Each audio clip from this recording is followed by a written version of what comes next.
Committee, I understand that state law currently requires that the following announcement be made at the beginning of every remote public hearing as follows. Due to the current public health emergency, City Council committees are currently meeting remotely. We are using Microsoft Teams to make these remote hearings possible. Instructions for how the public may view and offer public testimony at public hearings of council committees are included in the public hearing notices that are published in the Daily News, the Philadelphia Inquirer, and Legal Intelligencer prior to the hearings, and can also be found on phlcouncil.com. I now note that the hour has come. Mr. Spiva, will you please call the roll to take attendance? Members that are in attendance will please indicate that you are present when your name is called, and also if you could say a few brief words when responding so that your image will be displayed on screen when you speak. Councilmember Brooks. Good afternoon, Madam Chair. Good afternoon, colleagues and guests. I'm present. Thank you. Councilmember Gautier. Good afternoon, Madam Chair. Good afternoon, colleagues, and to the panelists and the public present. Councilmember Johnson. Good morning, everyone. Good morning, colleagues. Good morning, members of the public. Vice Chair Thomas.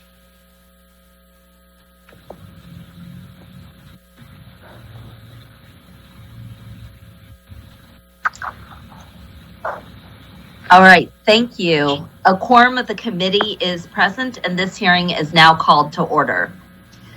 This is a public hearing of the Committee on Children and Youth regarding resolution number 210034.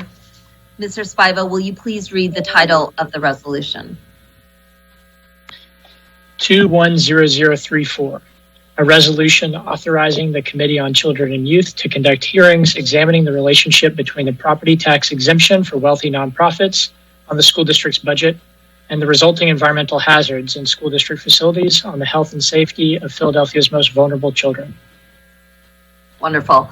Before we begin to hear testimony from the witnesses, will the clerk please explain some of the rules around the hearing? Yes. Everyone who has been invited to the meeting today to testify should be aware that this public hearing is being recorded.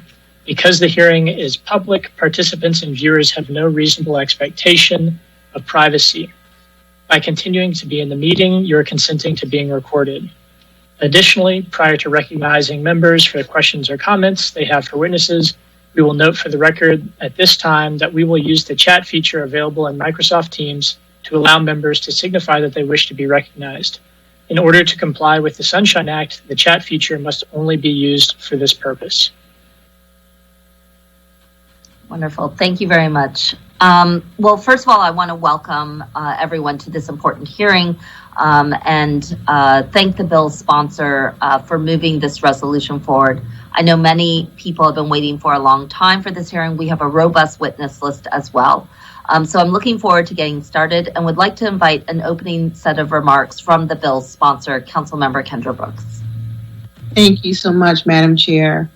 I want to thank the panelists here today, the concerned members of the public who signed up to testify today, and the school's co-sponsors of this hearing resolution, including every member of the committee, Council Members Gautier, Gim, Johnson, and Thomas, and in addition to Council Members Squilla, Green, and Bass. I also want to thank the many community and student groups, especially Philly Jobs with Justice, for their advocacy for fair funding for our public schools and for their support in bringing this hearing together today. My hope is that this hearing is the beginning of a larger conversation on how to equitably fund education in Philly so that every student in the city has a safe, healthy, and supportive environment to learn in. The school district is currently facing a $5 billion in need of capital repairs, and the economic impact of the pandemic has further threatened the funding for our public schools.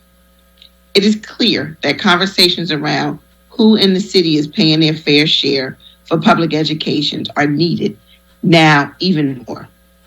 As schools look forward to reopening, We need not only to think about safe, healthy learning environments, but how we're going to support our students through the learning losses they have experienced as a result of this traumatic, difficult year. It is far past the time that we prioritize our school communities and invest in our young people. The testimonies that you will hear today will examine the impact that Philadelphia's nonprofit tax exemptions have had on our children's learning environments. And what we know is that Philadelphia's public schools have been plagued by inadequate funding for decades. And it's no coincidence that the vast majority of the students who attend public schools in Philadelphia are low-income children of color, and majority are Black students. Children of color, especially Black children, are disproportionately impacted by the health conditions associated with the environmental hazards, such as chronic asthma. And this is not just about investing in education. It's about investing in the lives, Black lives, and Black futures. And we need to come together to redefine what the future of educating our children looks like. And we need to get to a place where Philadelphia's children are not only supported by their local worthy nonprofits, but they also have the educational preparation and pathways to find opportunities and further their careers at these same institutions.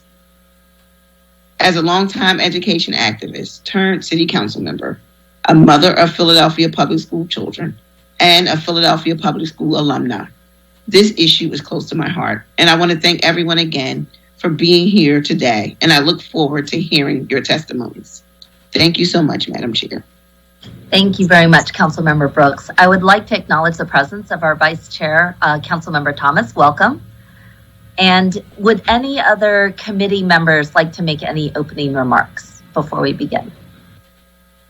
Good afternoon, everybody. Good afternoon, Madam Chair. I just want to say I'm present, and I want to thank the sponsor of this bill for introducing a resolution so we can have this important conversation today. Thank you, Madam Chair. Thank you very much, Vice Chair Thomas. We appreciate your presence here. I want to thank the bill sponsor as well and just have a few brief additional remarks. The history of pilots has been one that has previously existed within the city of Philadelphia.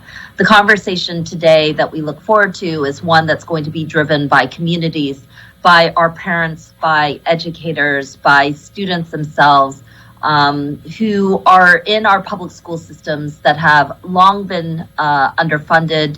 And this is an important conversation because as we talk about school reopenings and as we talk about economic recovery, it is critically important that schools and the health and well-being of children in the physical space of their schools, as well as the emotional and climate space and community space that's created by schools, is considered a top priority.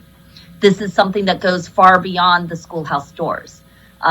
In the 1990s, the last time that we had a significant pilot program in the city of Philadelphia, the city's largest institutions came together when Philadelphia faced bankruptcy, when it was looking at falling status within a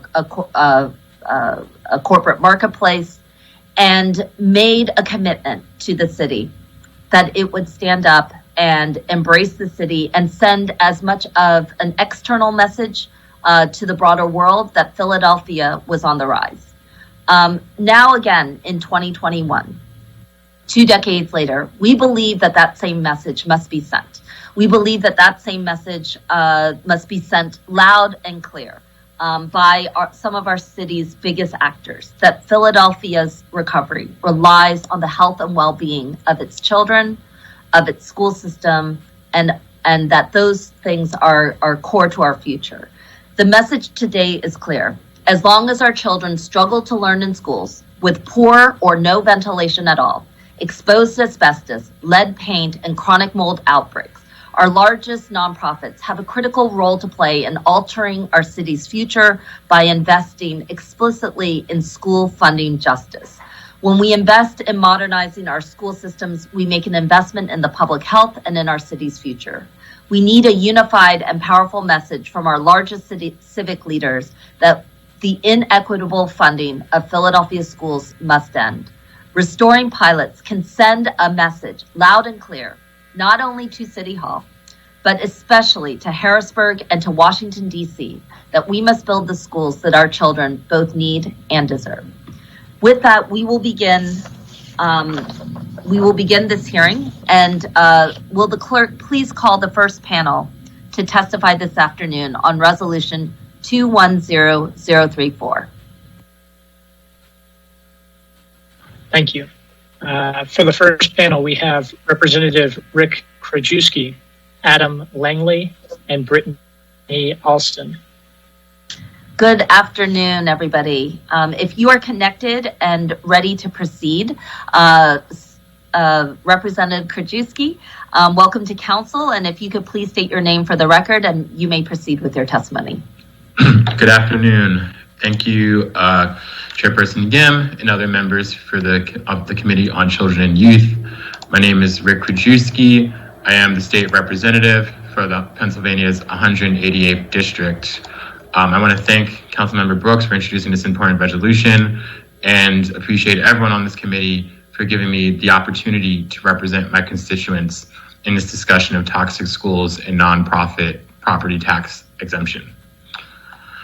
I'm here today to testify for many reasons, but I'll start with one alarming fact. In my district in West and Southwest Philadelphia, an estimated 1 in 4 children have asthma. Along with the lead and asbestos contamination that is endemic to the public school buildings in West and Southwest Philly, the uncontrolled growth of mold has had an undeniable impact on the children who attend these schools.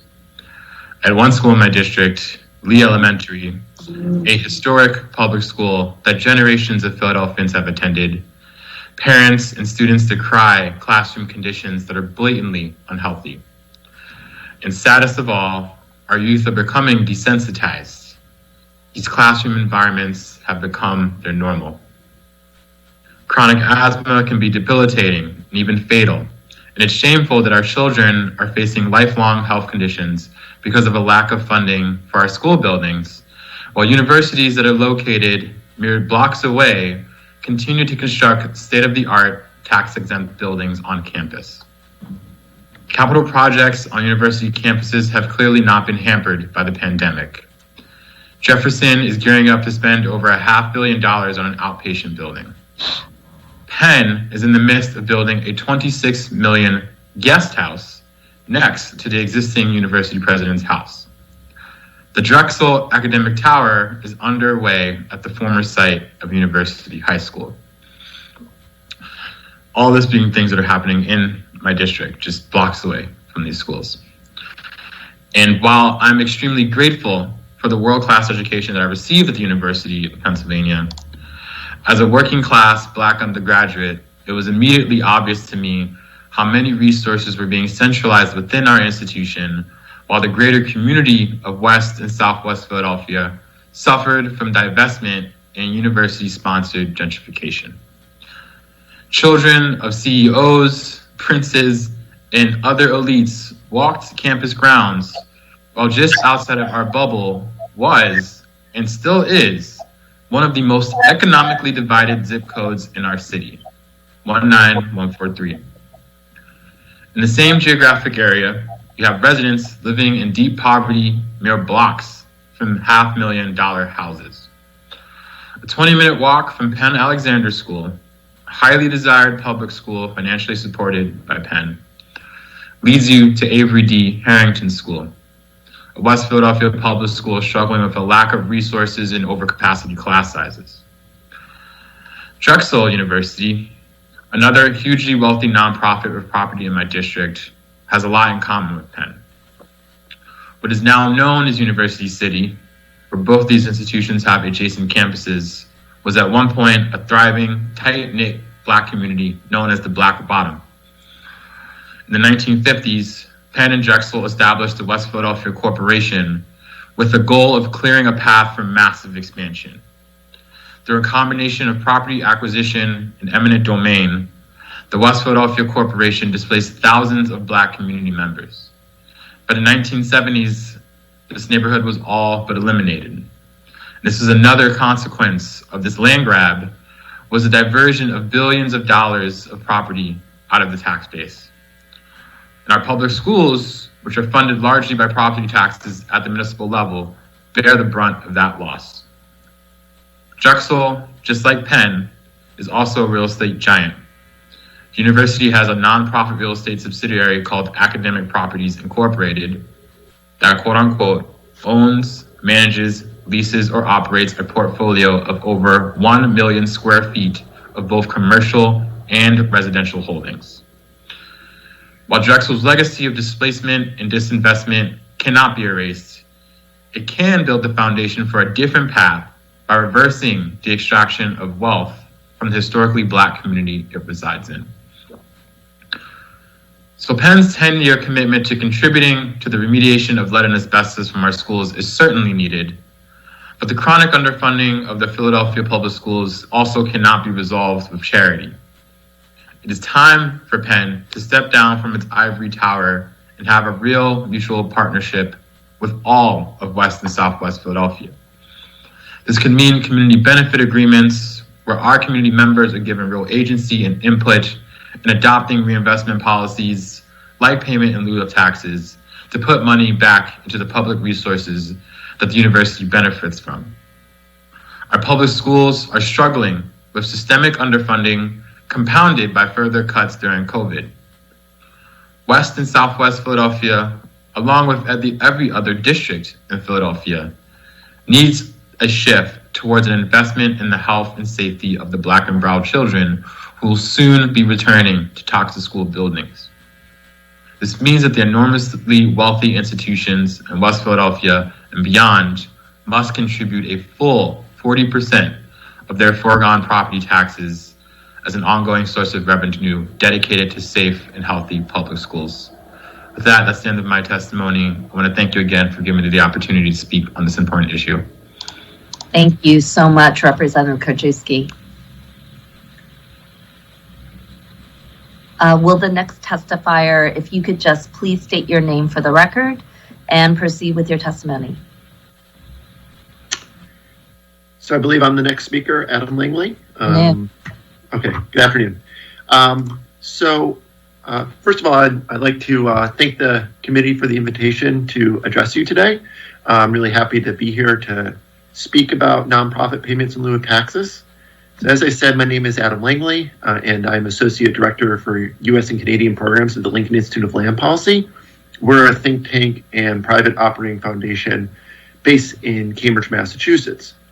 And I note our location at the start because we really are located in the center of pilot activity in the United States, and we see firsthand how pilots can be a significant revenue source for cities with a large nonprofit presence, such as Philadelphia. So I'm coming to you today from Cambridge. A city of around 100,000 people receives over $7 million per year in pilots. It's primarily from MIT and Harvard. Those two universities have 40 and 50-year agreements with the city. And then nearby in Boston, the city received $34 million in pilots in FY20 from nearly 50 nonprofits. So again, there really is significant revenue potential from pilots. And this is something that I've been researching for over a decade now. Probably the most important thing that I've learned is that collaboration is better than conflict when it comes to pilots. That governments are more likely to have success obtaining pilots when they work collaboratively with the nonprofits to try to reach mutually beneficial agreements that are really a win-win. So with that in mind, today I want to focus on 6 recommendations for how local governments can take a collaborative approach when it comes to pilots. The first thing to keep in mind is that respectful dialogue with nonprofits is really the critical first step in starting discussion about pilots. And to do that, local governments need to explain the need for a pilot, demonstrate that they're a trustworthy partner who will use the funds efficiently, acknowledge nonprofits' contributions to their community, and listen to the nonprofits' concerns. Local officials can make the case that pilots are actually in the nonprofit's own self-interest, or at least part of being a member of the community. After all, nonprofits can't thrive in a bubble if they're in a city with high crime and decaying infrastructure. those sorts of things are going to affect the nonprofit as well. So a pilot that makes it easier for a city to provide quality public services at reasonable tax rates can actually benefit the nonprofit itself. A second recommendation that we've observed is that at times it can be useful to avoid the term pilot altogether, because there are some nonprofits very concerned that making payments in lieu of taxes can create the impression that they should be paying taxes, and they worry how it might undercut their tax-exempt status down the road. And of course, nonprofits aren't only concerned about the property tax exemption. Universities, for example, often get greater benefit from the exemption of investment income from federal income taxes. So with these concerns in mind, there's nonprofits that may be willing to make what are essentially pilots but go by other names. So in some cities, these are called voluntary contributions, service fees, etc. It's just a name change that the nonprofits believe does not pose the same risk to their exempt status. A third recommendation is that local governments need to justify why they're seeking a certain dollar amount for a pilot rather than just kind of pulling a number out of thin air. And the first thing to do is to estimate the cost of providing services to a nonprofit. So things like police and fire protection, street maintenance, snow removal, etc. So for example, in Boston, they found that year after year, those sorts of services generally accounted for about a quarter of the city's budget. And they argued that nonprofits should be asked to make pilots equal to 25% of what they would owe if they're taxable institutions. Now, of course, if you want a nonprofit to pay 25% of what they would pay if taxable, or 40%, then you would need some basis to calculate how much they would owe if they were taxable. And arguably the best approach is to base each nonprofit's requested pilot on the assessed value of their tax-exempt properties. The challenge there is that existing assessments are often inaccurate for nonprofit properties, but it is possible to get reasonably accurate valuations. So, for example, in Boston, they do have pretty solid estimates of nonprofits' property values. And to get those estimates, they rely upon a state law that allows them to request detailed facility information from nonprofits, and they can then feed that data into their mass appraisal system. Other ways you could base a pilot on the amount of square footage for nonprofits, the land area, or their nonprofit revenues, which is data that can be easily obtained from a Form 990. A fourth recommendation is to consider earmarking pilots for certain nonprofit priorities instead of having the money go into the general fund, which can be viewed as a sort of black box. Worcester, Massachusetts provides an interesting case study on this issue. People have been trying to get the city's universities and hospitals to make pilots going back to the 1980s, but those efforts had consistently been unsuccessful for decades. But then at a meeting in 2007, a city councilor suggested earmarking pilot revenues for certain nonprofit priorities, and the discussion on pilots was instantly changed. And soon the city was able to negotiate long-lasting pilot agreements with 3 universities, including Worcester Polytechnic University and Clark University. Those 2 institutions are contributing over $15 million over 25 years. And in terms of earmarking, the universities agreed to provide funds for the city's public library to help pay for major improvements to the public parks adjacent to their campuses. Now, from a city's perspective, money is fungible, you can reallocate funds, but by earmarking pilots, those agreements may be viewed very differently by the universities. So now university presidents, the negotiated pilots, they can go to their board of directors, they can go to their donors and say the university is furthering education and learning in Worcester. Those are certainly objectives consistent with their mission as an educational institution. And they can also make the case that improving the parks adjacent to their campuses can help attract students and professors to their campuses. A fifth recommendation is to seek long-term pilot agreements in the range of 5 to 30 years. A long-term agreement means there's a predictable revenue stream for government and a known budget item for nonprofits. And equally important, it avoids renegotiating pilots every few years. These can be quite time-consuming for government, for nonprofits. These negotiations can become contentious. So it's good to kind of reach an agreement and then both sides stick to it for the long term. And typically, these agreements specify a base year payment and then use an annual inflator like 2 or 3% so that the pilot keeps up with inflation. And then my final recommendation is to reduce cash pilots for nonprofits that agree to provide new services for local residents.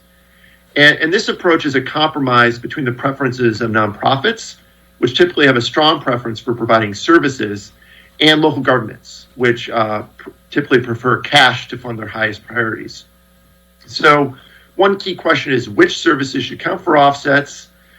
First, I'd say the services should benefit local residents. So scholarships set aside for city students would count, but financial aid for students outside the city would not. You might want to focus on new services that are kind of above and beyond the organization's main business model. You don't really want to be, just giving nonprofits credit for things that they're already doing. So, for example, pretty much every hospital has considerable unreimbursed medical care. You might not want to reduce the cash pilot just because a hospital has unreimbursed care. But if a hospital sets up a new free wellness program for city residents, things like smoking cessation, weight loss, or a program to fight opioid addiction, those sorts of services could count because they're really not a part of the hospital's core business model. Now, to take this approach, city officials and nonprofit leaders need to identify which services are most valuable for local residents and that each nonprofit is in the best position to provide. And it's important that the local government is clear and consistent about their priorities rather than regularly requesting a new type of program or service. To wrap up, as I said at the beginning, pilots can provide a valuable revenue source for cities with a large nonprofit presence. But the most important thing to remember is that collaboration is better than conflict when it comes to pilots. And there are several things you can do to take this collaborative approach. First, remember, pilots are voluntary, so it's critical to start with respectful dialogue with nonprofits to make the case for a contribution. Second, you might want to avoid the term pilot altogether and call them voluntary contributions or service fees instead. Third, you need to justify why you're seeking a certain dollar figure. That means estimate the cost to provide services to nonprofits and use some sort of basis like a nonprofit's assessed values or their square footage to calculate a fair number for a pilot. Fourth, consider earmarking pilots for nonprofit priorities rather than having the money go into the general fund. Fifth, pursue long-term agreements in the range of 5 to 30 years. And finally, reduce cash pilots for nonprofits that agree to provide new services for local residents. And adopting these collaborative strategies have led to breakthroughs in pilot negotiations and significant annual contributions in cities like Boston and Worcester and many other places. So again, thank you for the invitation to speak today. I appreciate your attention, and I'd be happy to take any questions either now or at the end of the panel. Thank you very much, Mr. Langley. We have one more testifier to this panel, Brittany Alston, and then afterwards we will begin with questions from the committee. Ms. Alston, if you could just state your name for the record and you may begin with your testimony. Great. Brittany Alston, for the record. Good afternoon, Chairperson Gim and other members of the Committee on Children and Youth. Thank you so much for the opportunity to testify today. My name is Brittany Alston. I'm the Deputy Research Director for the Action Center on Race and the Economy, or ACRE. Some of my research focuses on the impact that foregone tax revenue in the form of economic development subsidies has on workers and communities, specifically communities of color. So I'm here today to comment on why private universities and mega nonprofits need to pay their fair share into our city through pilots or payment in lieu of taxes. In this testimony, I'd like to highlight 3 key points. 1, that private universities are wealth-driven institutions, not public services. 2, that mega nonprofits highlight the stark economic divide that exists in the city. And 3, that pilots are a vehicle to bring in progressive revenue to the city. So to my first point, private universities are wealth-driven institutions, not public services. In fiscal year 2020, the top 10 private universities in the country had endowments that equaled nearly $200 billion collectively. UPenn is actually in that top 10, and they increased their endowment by over $200 million in that same year, for a total endowment of nearly $15 billion. These universities rely on highly financialized instruments and extractive economies to generate their investment income and grow their endowments. The harm caused to poor Black and brown workers and communities through private equity vehicles are well documented, and the harms of propping up extractive economies like the fossil fuel industry are also well documented.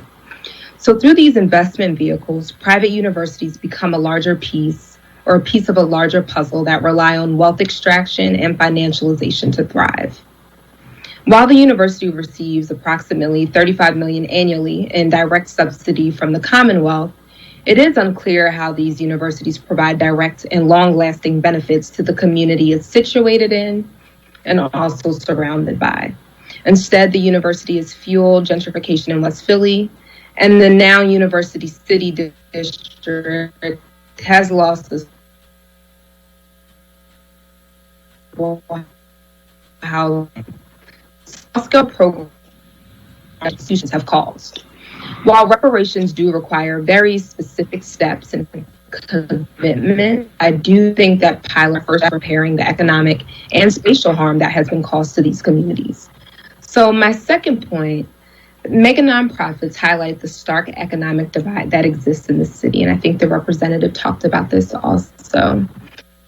But I'd like to be very clear in saying care services and educational programs should never be viewed as charity, but as a basic right that we all need to be invested in so that we can be the fullest and healthiest versions of ourselves. That investment, it should be reparative, intentional, and robust.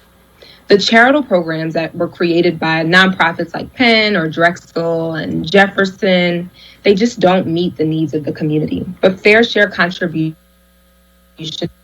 can provide the city with increased to address needs of students and a huge impact on working class and poor folks in previously unimaginable ways. But mega nonprofits have continued to expand their wealth, their power, and their footprint into the communities around their universities. As families face the threat of losing their homes, they see brand new dorms coming up, they see, increased police violence and also increased police presence in the communities surrounding these universities that often patrol Black and brown neighborhoods. As Philadelphians continue to lose their jobs in record numbers, university administration compensation packages have remained untouched and in some cases have actually increased. As we know, the impact of this pandemic has been extremely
Thank you very much. We wanted to make sure that everyone had a chance to hear Ms. Alston's full testimony. Ms. Alston, we apologize for the interruption, and please continue. No worries. I was just saying that I'm excited to continue listening to the community voices and experience that strengthen the case for pilots in the city. I think it's a strong conversation for us to be having, and I welcome any questions from you all as the committee. Thank you. I want to thank this first panel, and we appreciate your testimony very much. Does anyone from the committee have questions? And I'd like to, happy to start with Councilmember Brooks. Thank you so much, Madam Chair. I have questions for each member of the panel, but I'm going to start off with Mr. Langley.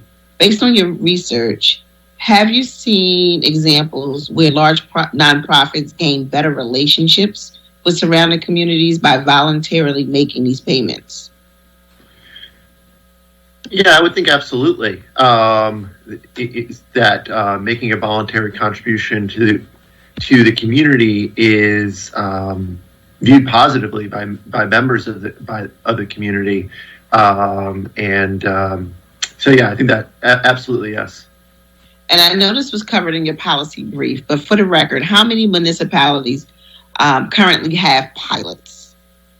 So the most recent data we have, we found 218 local governments with pilot agreements around the country. Thank you for that. Mm-hmm. And I noted that you stressed the importance of collaboration with nonprofits in establishing pilots. Philadelphia has a long history of respectful dialogue with nonprofits, and we've seen economic inequality has still been exacerbated. Do you have recommendations for how cities can demonstrate our needs and continue to engage in respectful dialogue while also requesting increased investments from nonprofits? Right. Well, I think that a lot of the comments that you made in the opening remarks and some of the speakers made specifically about Philadelphia illustrates the need, whether that be, the need to invest in a safer environment in the schools. So, it's basically, I think, just showing, the gap between the level of public resources needed to provide, decent public services and the level of revenues that the city can realistically obtain from other avenues. Thank you so much, Mr. Langley, for your time. My next line of questioning is for Rep. Krajewski, if he's still online. Yes, I'm here. All righty. So, we know that nonprofits tax exemption is determined on a state level, which is why we here in Philly, we in Philly are unable to pass legislation on this issue. Do you think there are state level implications for the issue of nonprofit tax exemptions? And have you had a chance to look at that? Yeah, absolutely. So there's definitely implications on the state level because I think with many issues that we deal with in Philadelphia, whether it's nonprofits and pilots, whether it's school funding, whether it's progressive taxation, the truth is that there are other jurisdictions that are dealing with the same issue, right? Philadelphia is not the only city where nonprofits are increasingly acting as a business instead of an entity that's accountable to its community. So in regards to doing what we can to change it legislatively on the state level, I think one of the big things that we need to do is figure out how can we unite with other counties that are dealing with this situation of having large nonprofits that are extending their reach beyond whatever their core sector is and are now operating as like corporations essentially, right? So I think Allegheny County is a perfect example.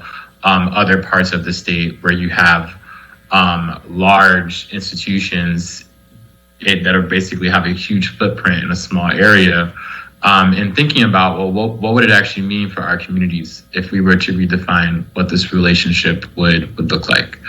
And hopefully through doing that, we can we can obviously win here in Philadelphia, but we can also start to bridge that urban, suburban, rural divide that I think is often stymieing us on issues when it comes on the state level, where we're showing like actually this isn't just a Philadelphia issue. It's not even just for me like a West Philadelphia issue, right? This is a bigger issue that affects all of us.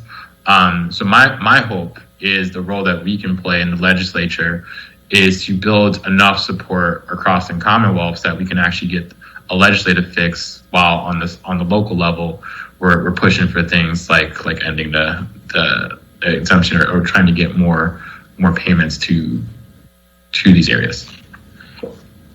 Thank you so much, Rep. Krajewski. And my final line of question is from Ms. Austin. Can you speak a bit about how the city's current tax structure could be described as extractive, and how pilots might help us reshape that? Yeah, so I mean, we know that there is a really rigid and I would say oppressive and colonialist regulation that binds how we can raise revenue on a state level through the uniformity clause. But I think that pilots actually provide us with an opportunity to raise this revenue without falling into a conversation about the uniformity clause, because overall we know that the city is heavily reliant on flat taxes, which we can consider to be regressive taxes. And regressive taxation just means that those who have less pay more proportional to the amount that they make or earn. And this conversation around pilots creates a real shift that I think is important, a shift toward progressive revenue, or revenue that rests on this belief that those who have more or pay their fair share. So when we decide against progressive revenue, we're really leaving money on the table for the city through sort of foregone revenue. And this money otherwise could be used to fund our public services. Specifically in this case, we're talking about funding our school district.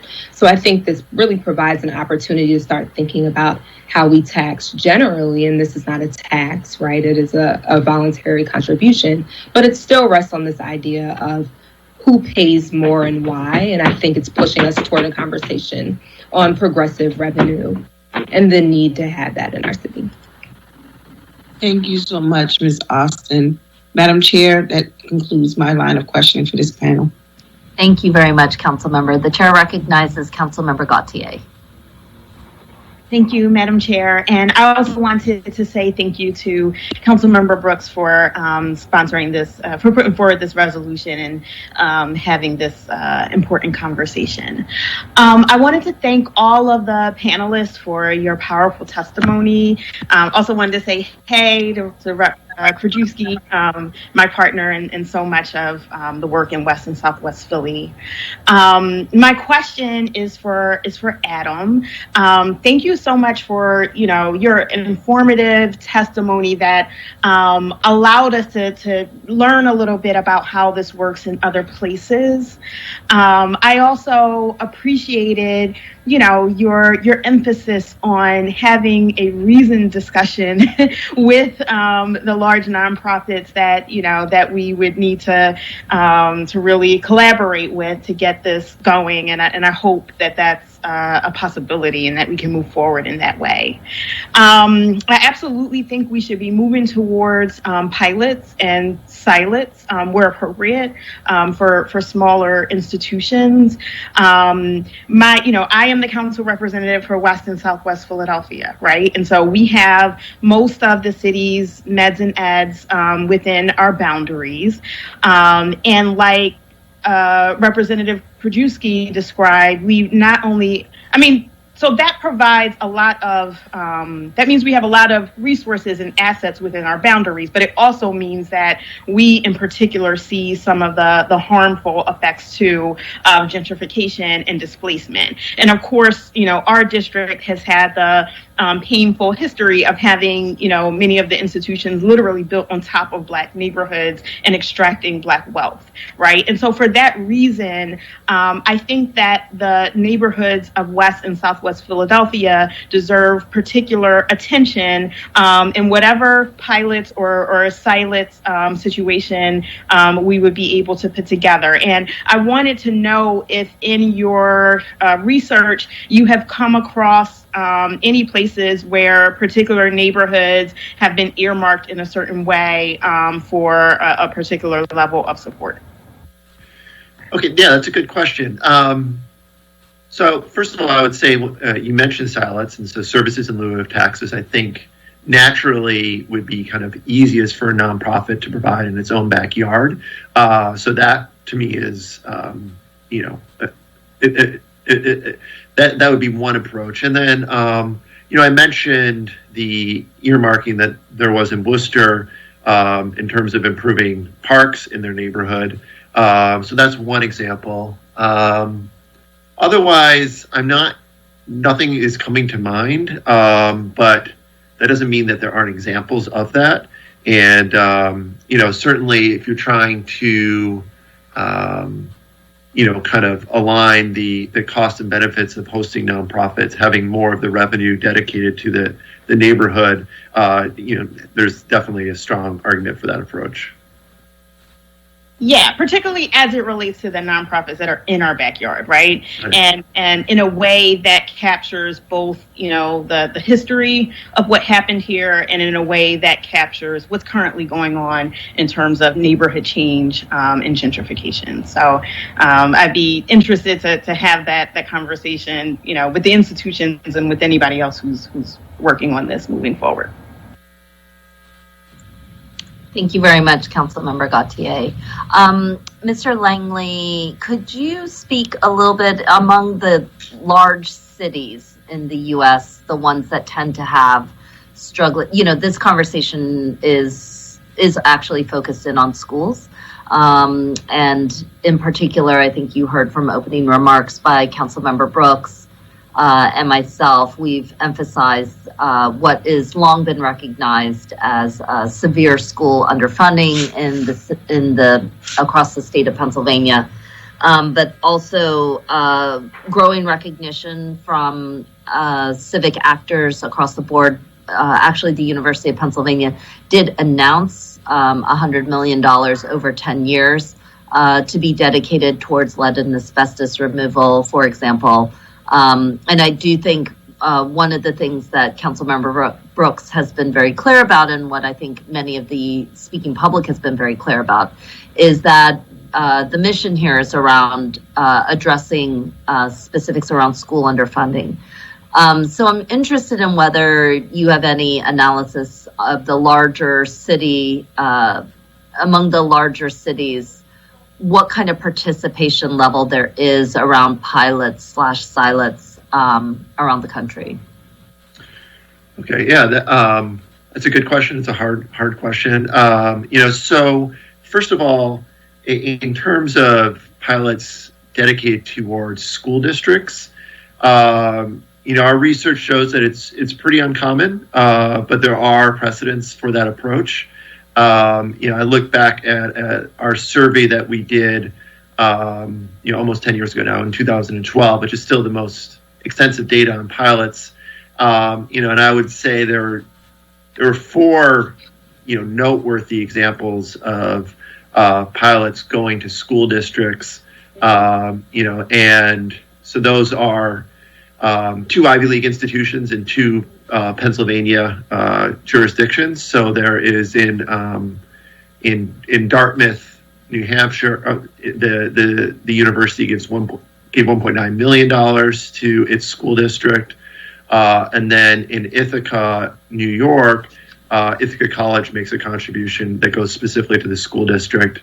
And then we found data of nonprofits that make contributions to school districts in Erie and Harrisburg. So there are places that do that. I don't find it a lot. It's in part, it can be difficult to get good data on pilots. They're not really collected in any central location. In my presentation, I talked about how it's often part of the argument for asking a nonprofit to contribute is that they should pay for the cost of services that they benefit from. And so those tend to be the sorts of, municipal services that I mentioned, police and fire, street maintenance, and so on. And so, I guess the case for public education is just made less frequently. But at the same time, I also mentioned the importance of earmarking. And I think specifically for universities, there's a very strong argument for earmarking the money for education, since that is consistent with their mission. And let me think. In terms of participation rates, was the other question that you asked about.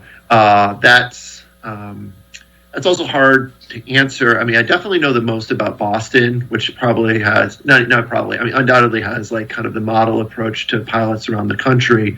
And their participation rates, off the top of my head, would be something like 90% for their hospitals, 70% for their universities, and 50% for their cultural institutions. Those are very ballpark, but that data is available. The city makes the data available every single year to kind of just shine a light on who's contributing as much as they, have been asked to contribute under the city's program, and who is not. And then otherwise, pilot participation varies widely. There's not. It's just one of the weaknesses is that it is kind of a more ad hoc approach. With state laws the way there are, that's the approach that's available. I'm sure that's why you've been invited on this panel, in part because there isn't a central gathering point, so it's really helpful to have someone like yourself take the time to share that. I think there are unique situations around Philadelphia. We are, for example, the only Commonwealth we're the only school district in the Commonwealth of Pennsylvania that does not have an elected school board and thus cannot raise its own revenues. So a lot of times it's possible for a school system to raise revenues and to plot out kind of its own determinative future about what its expenses are. Philadelphia, despite being, a school system that is the largest in the state of Pennsylvania, serves the largest percentage of Black, Brown, and immigrant youth in the state of Pennsylvania, is unable to raise its own money and thus is wholly dependent upon city and state and federal resources to do it external to, what its own needs may be. So we're in a unique situation on that front, but really appreciate it. And I just want to especially thank Representative Krajewski and Ms. Alston for your powerful testimony as well, and really appreciate your time here today. Thank you. Are there any other questions for this panel from other members of the committee? Seeing none, we will move to the second panel. Will the clerk please read the next panel to testify on this bill? Yes, we have Christina Lee and Akira Drake Rodriguez. Good afternoon, everyone. Good afternoon. If you could please state your name for the record, and you can go in the order of the name in which your name is called, and we just really appreciate your voices in this hearing. Thank you. Okay. My name is Christina Lee. I go by she, her, hers. I'm a youth organizer at Viet Lead, a senior at the Academy at Palumbo High School, and a prospective student at the University of Pennsylvania. I've decided to give my testimony today because I truly have deep compassion for the well-being of humans, and I believe that the prioritization of wealth and profits over people is absolutely disgusting and dehumanizing. In regards to the lack of enforcement of payment in lieu of taxes, pilots to multi-billion-dollar institutions such as Penn, Drexel, Jefferson, and many more, for decades, this has avalanched to a breaking point, a catastrophe that overtook the ceilings of my school in September of 2018.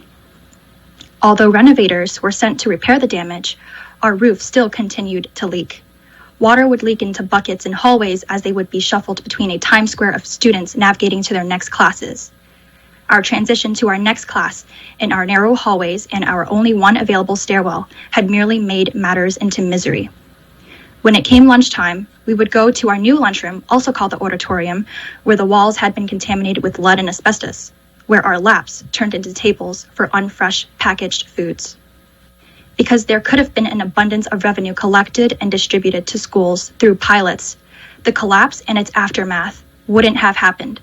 But in reality, it did. It did to the staff at my school, it did to my peers, and it did to me.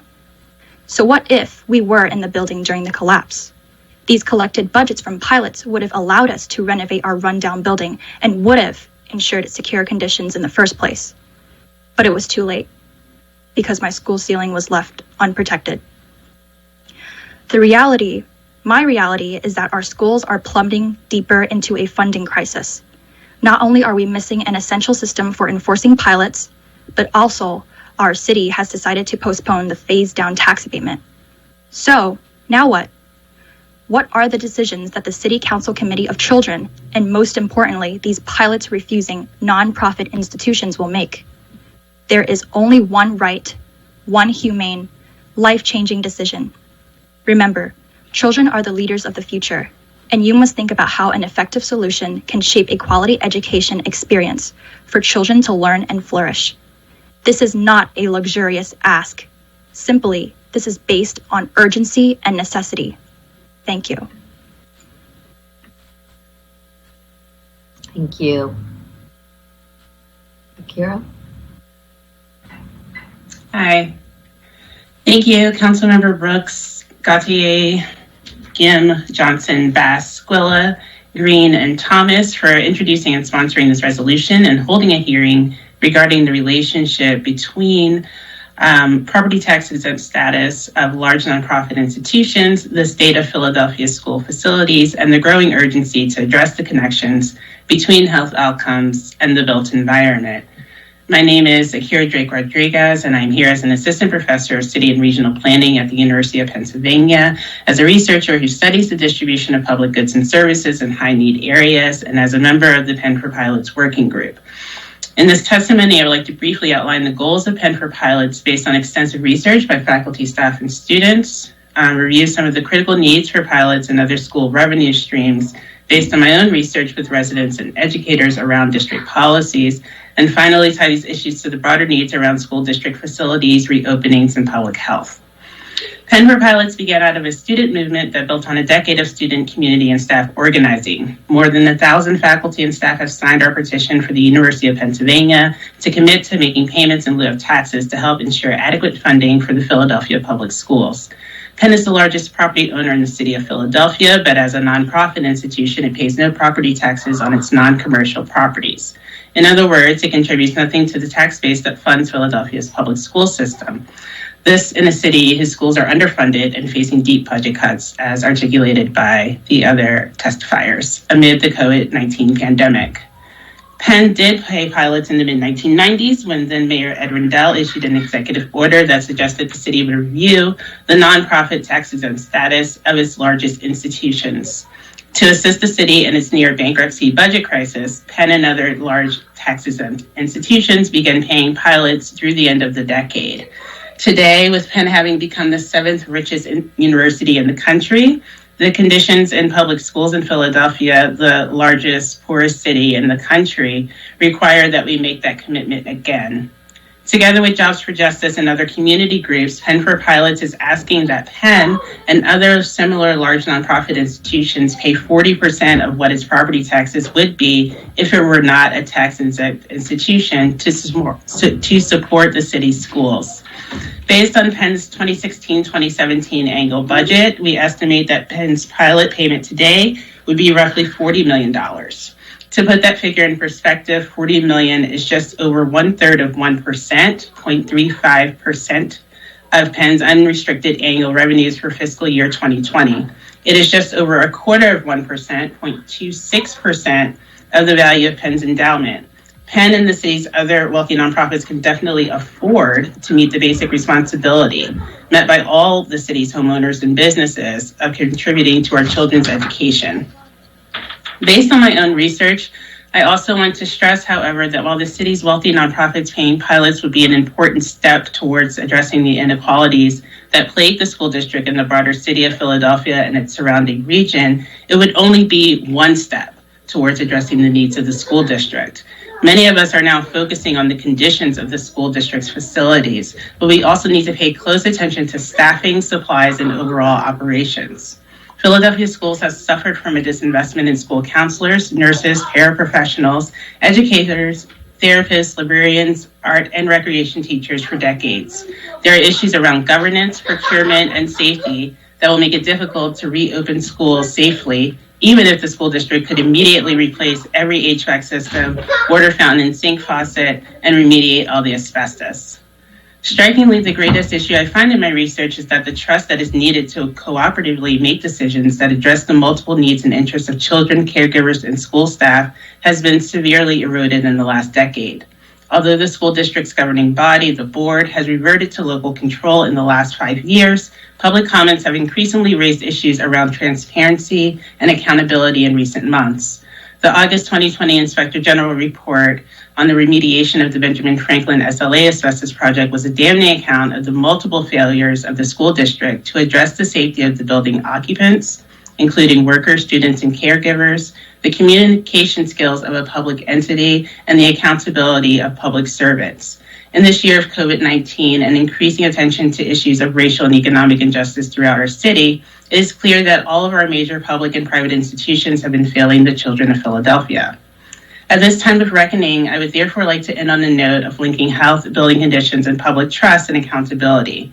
I want to urge City Council to work with the mayor, the school district, and the city's caregivers, educators, staff, and students, not only to press for a critically needed source of funding from the city's major tax-exempt institutions, but also to address the decades of mistrust, inequity, and underperformance in our public schools. We need a democratically elected board to allocate and spend new sources of revenue on school facilities and resources. We need greater citizen and community engagement to determine how the school budgets are spent in the district. A plan to engage all of the city's major nonprofits in paying pilots, as well as Penn's major current gift in the school district, provides an opportunity to do so. Thank you. Thank you very much, Professor Rodriguez, and thank you very much to Christina for your and Viet Lead's powerful work on supporting safe and healthy school facilities. We know what a difficult time it was for you, especially for Christina, for your school, and how painful it was to have gone through what you did. And we know that there are school communities all across the city of Philadelphia, many of them Black, brown, and immigrant, who have also seen their school years curtailed, shortened, upended by traumatic building conditions. So we appreciate your taking the time for this. I had a quick question for Professor Rodriguez. You heard a little bit from Mr. Langley about large nonprofits needing to have a collaborative conversation, recognizing that, we're in a different space than we were 20 years ago when there was, a loophole, not a loophole, but there was an opening within the state law that could have proceeded around this. So I know you've been working more directly with your university, and I, being respectful of your ability to have, confidential conversations, but what from your experience have been sort of the bulking points as to why, a university that is deeply invested in neighborhoods, that has put efforts towards education, might be resistant around the idea of, I know there can be semantics around pilots, whatever it is. But I think that, I've never felt that your organization or anything has been less than clear that whatever we want to call it exactly, the investment is what you're interested in. And do you feel comfortable sharing a little bit about how you would say some of the areas where we need to really kind of focus on in terms of what's been resistant for your university, or in other conversations that you've had with some of the larger nonprofits? Sure. I can't say that I've had any conversations with any of these people. So I will just say that I've not been the gift that was allocated to from Penn to the city with regards to the school district. Penn for Pilots was not involved in those negotiations. I can say that. And when our attempts to meet with the board and with leadership, I will say that we did not get response, and the response to the media in general was that, Penn provides this economic impact, right? They provide through other forms and other services and other goods to this issue of public schools. And I think that surely that is a good response, but like you said, things have changed. Not only has the city's needs changed and the school district's needs changed, but Penn's position has also changed within the region, within the city, and even within kind of universities. Penn is expanding in multiple ways, and in that expansion is taking on many more services. And I do think that this also opens up a conversation around privatization of those services. And yes, the city provides a lot of services to the university, but it also provides services and the transparency around those services. And so when thinking about pilots and thinking about how we frame these conversations, we want to also think about what the university's responses could be, or what the sort of the large institutions' responses could be, which is an increasing privatization, which could also be more damaging. And so just being aware of those sort of trade-offs and dynamics, I think, is really important. But I can say for Penn for Pilots, we've not been in conversation with administrators to sort of talk about their own perspectives. Thank you very much. And thank you very much for your work, Professor Rodriguez. Are there any members of the committee who would like to ask this panel any questions? Yes, Madam Chair, I have questions for both panels. Great. The chair recognizes Councilmember Brooks. Thank you so much. My first question is for Ms. Lee. I want to thank you first for your strong background in organizing to change your school and our city. We really appreciate that. But I want you to tell me, based on your own experience, what would you like to see leaders do to make sure more peers that you had in high school are equipped with the tools and skills to join you next year at the university level? I believe that definitely a lot of base building and a lot of bringing awareness to this issue, because it definitely has impacted my peers, but I feel like a lot of them don't really recognize what's going on in the city.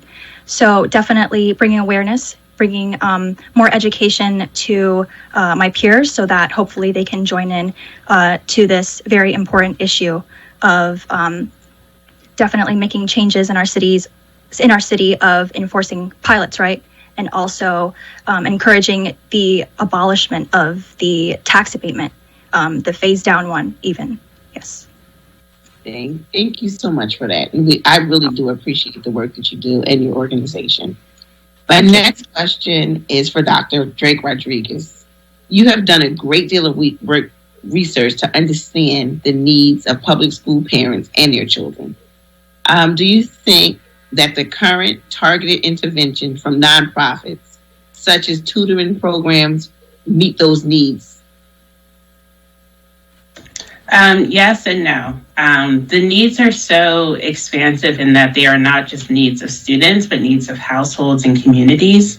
And the scale at which we attempt to address these problems, I think, are well situated coming from schools, but require a lot more resources than school districts are able to provide, and even nonprofits.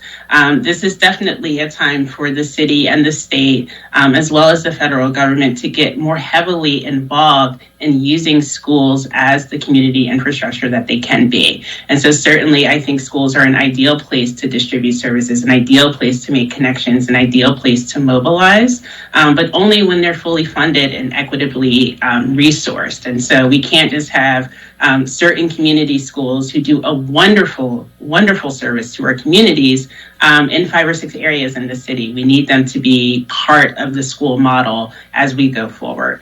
And so I definitely appreciate everything that nonprofits do inside and outside of school facilities.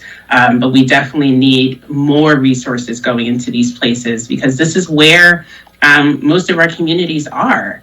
And if we invest in these schools as public goods the way that they should be, they will become public goods that people want to save and preserve and invest in.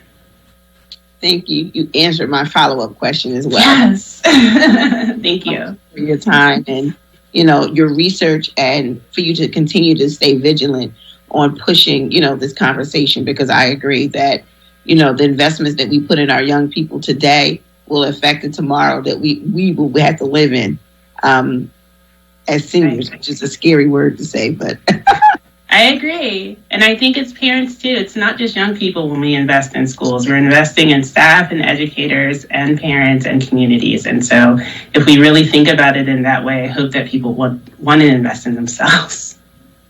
Thank you so much for your time. Madam Chair, that concludes my questioning for this panel. Thank you very much, Councilmember Brooks. Are there any other questions for this panel from other members of the committee? Wonderful. Thank you very much to this panel for your time and your expertise today. We really appreciate it. Thank you. So this concludes the panel testimony for this resolution, and we will now begin hearing from individuals who have registered to provide public comment. We have about 36 members of the public who have signed up to speak on this issue. We ask that you keep your testimony to 3 minutes. And we look forward to making sure that we hear from everybody. So will the clerk please read the name of the first person registered for public comment? Yes, Chair. First, we have Andy Johnson, who I believe needs to be connected by phone. Hello? Thank you very much, Mr. Panel, for your time. Ms. Johnson, please state your name and proceed with your testimony. Hi, my name's... Good afternoon. Good afternoon. Thank you, Council Members Brooks and Gim, Thomas, Gautier, the Committee on Children and Youth, and the rest of City Council. My name's Andy Johnson, and my testimony consists of reading a letter signed by parents and caregivers of Philadelphia students from across the city. I believe you also have a copy of the letter. Dear City Council, Committee on Children and Youth, and other council members, we are grateful to have this opportunity to submit this written testimony to you in relationship to your March 3rd, 2021 hearing, examining what happens to our public schools when wealthy nonprofits refuse to pay their fair share to our city and our education system. As parents and caregivers of students in the Philadelphia school system, we've seen what starving our schools of resources has done to hundreds of thousands of students, their educators, and their families. Buildings facing poor circulation in classrooms in the face of COVID-era reopening were crumbling for decades, riddled with mold, asbestos, and lead. Educators attempting to serve children with hugely disparate needs, passions, and strengths have overcrowded classrooms and months lost to standardized testing. The Philadelphia city budget is anticipated to have at least $450 million in deficits for 2022 and a looming budget deficit in coming years as well. At a time when we faced funding deadlock in our state capital and no promise of more federal stimulus after this year, we come together to demand that the mega nonprofits of Philadelphia, including all major health systems and universities, contribute payments in lieu of taxes or pilots to our school district, on top of any other contributions they make to Philadelphia school and city programs, this year and every year, until we have well-funded public education for every family that wants it in the city of Philadelphia. We support the push that any pilots that our major health systems and universities provide be held in an educational equity fund made available for public school needs.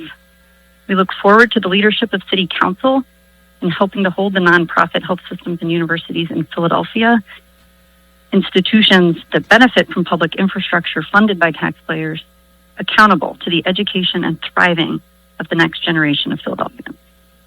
Sincerely, and again, this letter is signed in just the past 5 days by 324 parents and caregivers of students who attend over 60 different elementary, middle, and high schools at Philly. Thank you. Thank you so much. And all of the members of the committee do have your letter, and we appreciate you. We appreciate your testimony. Thank you. Next, we have Jessica Way. Please state your name and proceed with your testimony. Good afternoon.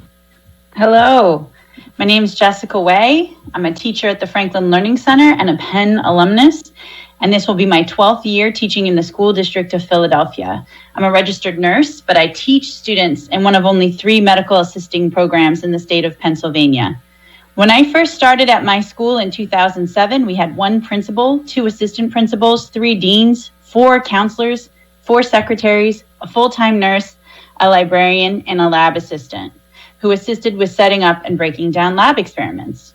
We underwent facilities improvements, and I was able to sit down with architects and completely rehabilitate my classroom space because we were able to convert 3 classrooms into 1 large classroom clinical lab area that is really gorgeous. Within just 4 years, though, I watched as the education cuts to Philly public schools stripped and stripped and stripped desperately needed resources from the building. We lost the second AP, 2 of our 3 deans, we lost 3 counselors, we lost 3 secretaries, we lost the librarian, we lost a full-time nurse, we lost the lab assistant. The classroom sizes started to balloon. Teachers started wandering the halls with carts because we didn't have enough classroom space for every teacher. See, student numbers are everything in an environment of scarcity, and if you're not packed to the gills with kids, you lose the most precious resource that we have for our students, our staff. The ceilings and walls started to flake paint all over the floor due to water damage. I have stood in classrooms where old light bulbs have gone up in flames in the middle of class. The money that was taken from us never really came back. Even when the stock market was bumping, even when Philly was touting a great financial comeback, the district was always operating at a deficit. We recouped 1 full-time nurse and 1 counselor, and that's it. In 8 years, we haven't even halved our losses. We were stretched thin with too few people doing too many jobs before COVID-19, before a year of social isolation and epic levels of gun violence. In just the past 4 months, I have had multiple seniors in my class held up at gunpoint. My students are working more hours than ever as they have become responsible for paying a larger share of their family's household bills. They are under an incredible amount of stress. And even if conditions improve post-pandemic, we will be returning to school in the fall to students who have experienced the most epic levels of trauma. We will need way more precious staff members, not less. We will need trained and licensed professionals to help our students. $40 million from UPenn is enough to put 2 more counselors, a librarian, and a school psychologist in every school in the district. Speaking as a teacher in the school district, I want to be clear. Our relationship with academic institutions in Philadelphia is a 2-way street. I have personally mentored multiple Penn students from the nursing school in my classroom, and I have watched my coworkers mentor dozens of Penn students in our classrooms who require our school to meet their graduation requirements. We have hosted dozens of Drexel medical students and CCP nursing students in our classrooms, and this required our uncompensated time in order to meet their graduation requirements. As a Penn nursing student, I completed all of my community health clinical time with a school nurse from the former Pepper Middle School. It's not so simple to portray our schools as charity cases, requiring attention from wealthy benefactors. We're giving to them as well, and they have a stake in us staying open and thriving, and that is why they need to pay pilot. Thank you. Thank you very much. Thank you. Next, we have Ania Moore.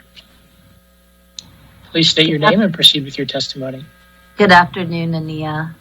Hi, Good afternoon, Committee on Children and Youth. My name is Ania Moore. I'm a proud Southwest Philadelphian and Philly Public School alum. I'm also an alum of the University of Pennsylvania. I'm here today to talk about Penn's relationship with Philly Public Schools in particular, and to stress the importance of conducting a full investigation on Penn and other wealthy nonprofits' impact on public schools in the city. During my time at Penn, I spent 2 years as the chair of the Student Advisory Board of the Netter Center, Penn's hub of university school partnerships. The Netter Center runs over 40 programs for thousands of students in many Philadelphia public schools. Typically, when questioned why the university does not pay pilots, Penn will cite these programs as an excuse for why they do not. I worked at the Lee School through Penn for 4 years, and during my time there conducted and authored 2 studies on Penn's impact on the school through these partnership programs. Do the partnership programs have some benefit? Yes, of course. But my research also found that the programs were paternalistic, often unorganized, and disruptive to the school's ecosystem. They were certainly not enough to excuse permanent direct payments to the district. During my first year working at Lee, I met a student by the name of Mohammed who had learned how to play the cello from a music program that I helped to lead. I didn't know him well, but I have a fond memory of sitting with Mohammed and my mentor eating burritos in the Qdoba on 40th and Locust. During his life, Mohammed encountered hundreds of Penn students, including myself and his late mentor, Alex, and went through many of the university's partnership programs. But that was still not enough to elongate his life. Last May, I received a phone call early in the morning, and it was my mentor crying, telling me that Mohammed had been shot and killed earlier that week in West Philly. Over tears, we thought about the last few months of Mohammed's life, how he had become disengaged in school and started skipping, how he had grown distant. We wondered if we had done enough. What could we have done better? Me coming here before you today is doing that better for him. Perhaps Mohammed would be here if his school building was a proper learning environment. Perhaps he would be here today if he had access to schools and to counselors and social workers in his school. Perhaps he would be here today if everyone across the city, including the mega wealthy nonprofits, did their part in ensuring a better life for him. The council must authorize an investigation on Penn's and other mega wealthy nonprofits' impact on Philadelphia public schools. The children we have already lost and the children who are still here with us, still living and breathing right before our very eyes, deserve that at the very least. Thank you. Thank you so much for your powerful testimony, Ania. It's wonderful to see you. Thank you. To see you too. Thank you so much. Next, we have Jamie Song. Please state your name and proceed with your testimony. Good afternoon. Good afternoon. Thank you for granting this time to talk about one of the most concerning and urgent issues facing our city's youth and the people who nurture them. I'm honored to be speaking in solidarity with directly impacted community members, including the amazing educators who will be speaking right after me. My name is Jamie Song, and I'm a Master of Public Health student at Penn. I grew up in the neighborhood of Penn Wen, right across the city line from Overbrook, and I was lucky enough to attend Lower Merion's public schools. Although my family didn't have much in my childhood, my parents at least had faith that I would have a reasonably safe and physically healthy environment in which to grow and learn. In contrast, less than a mile away, students and staff had to suffer under toxic environmental conditions on a daily basis in their schools. At Penn, I sat in some of the most beautiful, spacious, and well-maintained classrooms in the city. Meanwhile, public school students and teachers have had no choice but to drink toxic water contaminated by lead and breathe air contaminated with asbestos and mold, and watch as the resources dedicated to their schools dwindle and disappear. While my classmates and professors never have to worry about whether their educational settings are safe, students and staff in Philly public schools face significantly heightened risks of cognitive impairment, developmental problems, lung disease, and deadly cancer. Penn is investing millions of dollars into shiny new dorms for underclassmen and an ultra-modern guest house for the president, yet Philly public schools continue to deteriorate and fall apart from insufficient infrastructure funding. We can't deny that these disparities enact a form of violence and even dehumanization on Philly's public school students and staff. It speaks volumes, telling them that they don't even deserve basic human rights. When a school building cannot provide the conditions for human rights, including clean air and water, we are called to action as a city and community to remedy that basic need. To that end, I joined the students and staff to ask the city to demand payments in lieu of taxes from wealthy nonprofits like Penn, Drexel, and Jefferson to finance the basic needs of our public schools. These payments in lieu of taxes, or pilots, would cover the foregone income they would have paid to the city if their massive and profitable private land ownership were properly taxed. In ways that services in lieu of taxes could never accomplish, the contribution of pilots to our public schools would help remediate the extremely hazardous conditions that our children and school workers must face. It's been evident for years that environmental remediation is urgently needed, and it will only become more urgent as the city loses money to COVID-19 and maintenance falls even further behind. Pilots would also strengthen the relationship between our city and our nonprofit institutions and make that relationship more sustainable and equitable. I would love to see that come to fruition, particularly a commitment by these wealthy nonprofits to contribute 40% of the foregone property taxes. But this can't happen without buy-in from both City Council and the Mayor's office, and direct demands to those wealthy nonprofits to transition from superficial charity to genuine solidarity. I hope you will seriously consider my proposal to move forward and give our public school students and staff a real chance to succeed. Thank you for your time and attention. Thank you so much, Mr. Song, and we appreciate your testimony. One of the things that we were glad to be able to do, though, was to bring a clean water campaign to every Philadelphia public school. Addressing that issue of water and drinking water safety was really critical for us. And so we have more work to do, but we're glad that every public school does have filtered water stations that remove those dangerous, and we mandate lead testing. But we will continue to be vigilant. Thank you very much. Next, we have Angela Chan. Good afternoon. Good afternoon, City Council members. Thank you so much for the opportunity to speak today. My name is Angela Chan. I teach grade 3 at Jackson Elementary School and have been with the school district for 18 years. I am here to ask our city to call on wealthy nonprofits such as Penn, Drexel, and Jefferson to begin to make pilots in the amount of 40% of what they would owe in annual property taxes in order to help fund our public schools. In underfunded schools, we ask our students to put up with conditions that threaten their health and safety. In my own classroom, plaster falls from the ceiling every couple of months when it rains hard. My students joke that it's raining white powder, but why do we allow our kids to get used to these conditions? There's flaking paint in the school building even after our lead stabilization project. Our awesome custodial and maintenance staff do their very best, but they are short-staffed, and work orders put in for upkeeping don't get fulfilled in a timely manner. I will never know if my own asthma diagnosis at the midpoint of my teaching career was due to building conditions, but during this past year of remote learning, my asthma has not been triggered at all. We sacrifice our personal health to come to work every day, and we worry that the medical consequences will manifest in students later on in their lives. My colleagues and I are straining to make up for the inequities in the system. Teachers spend hundreds of our personal dollars and fundraise thousands more to provide our students with a rich and well-rounded education. There are not enough counselors and social workers, and teachers wear a million hats, not only to support our students academically, but also emotionally and nutritionally. Every day, we are stretched so thin. Meanwhile, school district officials are struggling to reopen schools safely. And by the way, the broken relationship of trust between the district and the community is also a casualty of chronic underfunding. And this distrust leads to a demoralization on all fronts that trickles down to the work we do in the classroom. Funding our schools to help us build back trust is so critical. Penn has already generously committed to a donation of $100 million over 10 years to the district, and we are grateful.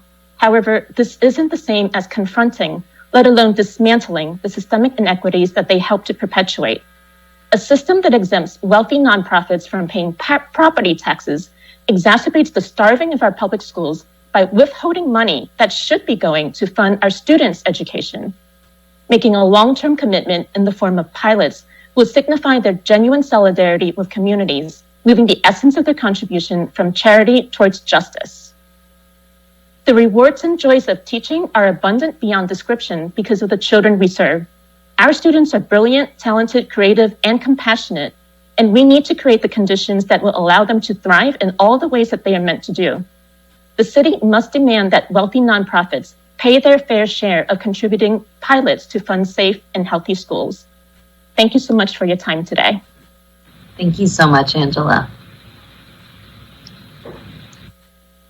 Next, we have Rachel Levin joining us by phone.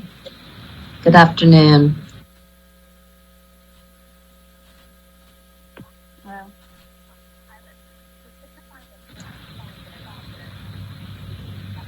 It's a little difficult to hear you, Ms. Levin. Can you try speaking up?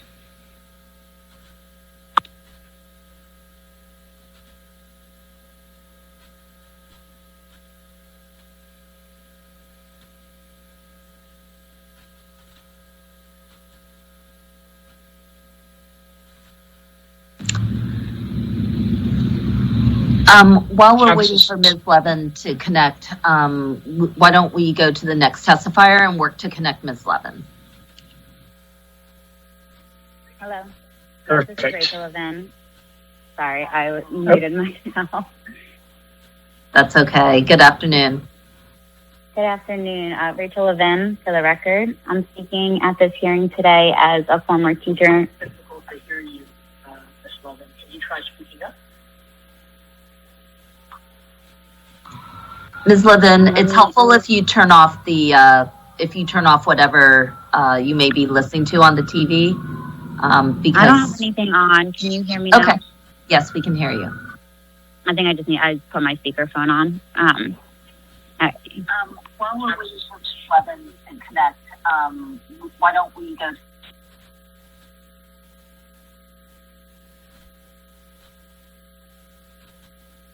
Okay, I think we've lost Ms. Levin.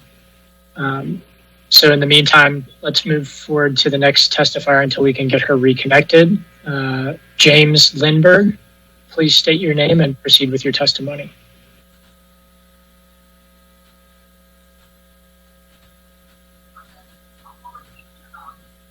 Hello. Hi, my name is James. Hi, James. We can hear you. Please go ahead. Great. Hi, my name is James, or my students call me Mr. L. This is my 5th year working within the schools in Philadelphia as both a student teacher and full-time classroom teacher. I grew up in a suburb of Philadelphia, New Jersey, attended a private high school in that area, and then attended the University of Pennsylvania. The severity of differences between the buildings and resources is wrong. Students at my school here in Philadelphia have had to switch to learning in the hallways because lead paint needed to be covered during the school year. They have had to deal with the stairwell and art rooms being closed for almost a month during the school year because there was exposed asbestos, which we were then told was fixed and then later found out it was not, so it had to be closed off again. We've had to cancel an after-school event with parents and guardians due to flooding in the combined basement, gym, /auditorium, /cafeteria. My students and I have had to watch kindergarten students sit on the floor of the hallway to learn because their classroom floor had to be ripped up and replaced due to mold, and then having it done again because it was not corrected the first time. We have had to tell students to not go into certain areas of a classroom because there is often unidentifiable materials falling from the ceilings or avoiding the constant leaking of liquids. Or the times we've had to close down school and learning because it's too hot and students are dripping sweat.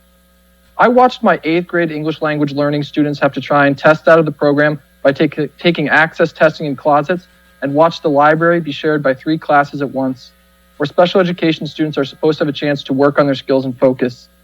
And so many other building issues that it's just the norm to forget about and to make excuses for it, like our hardworking cleaning staff not being given enough trash bags so that they have to reuse ones that are covered in food and milk products.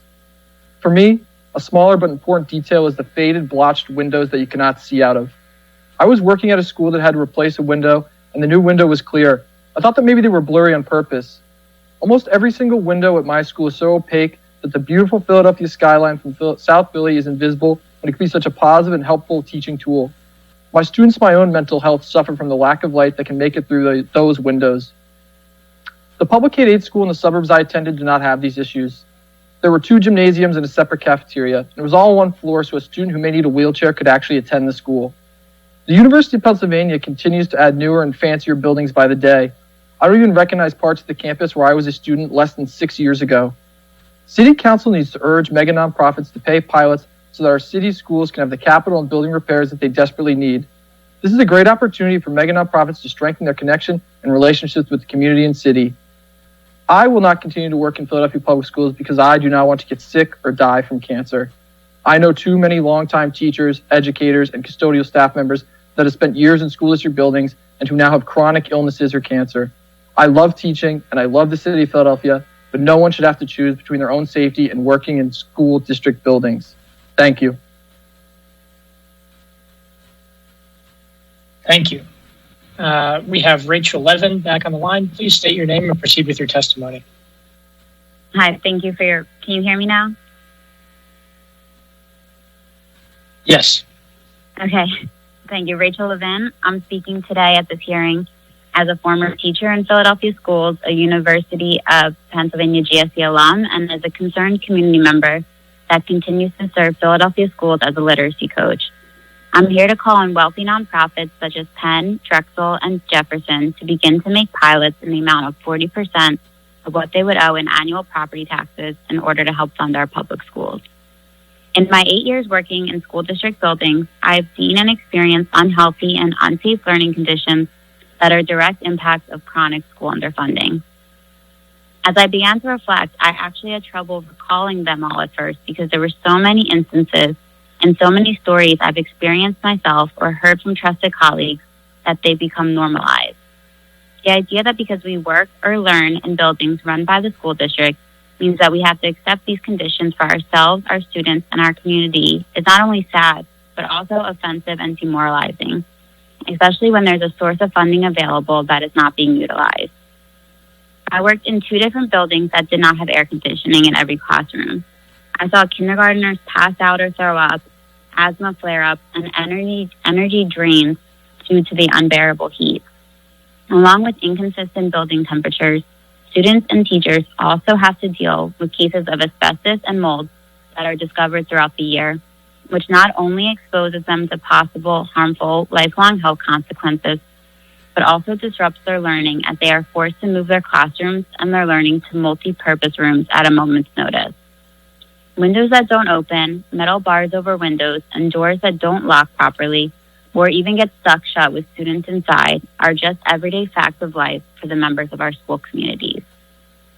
Through all of these conditions, teachers and students persist in making the experience as positive and productive as possible.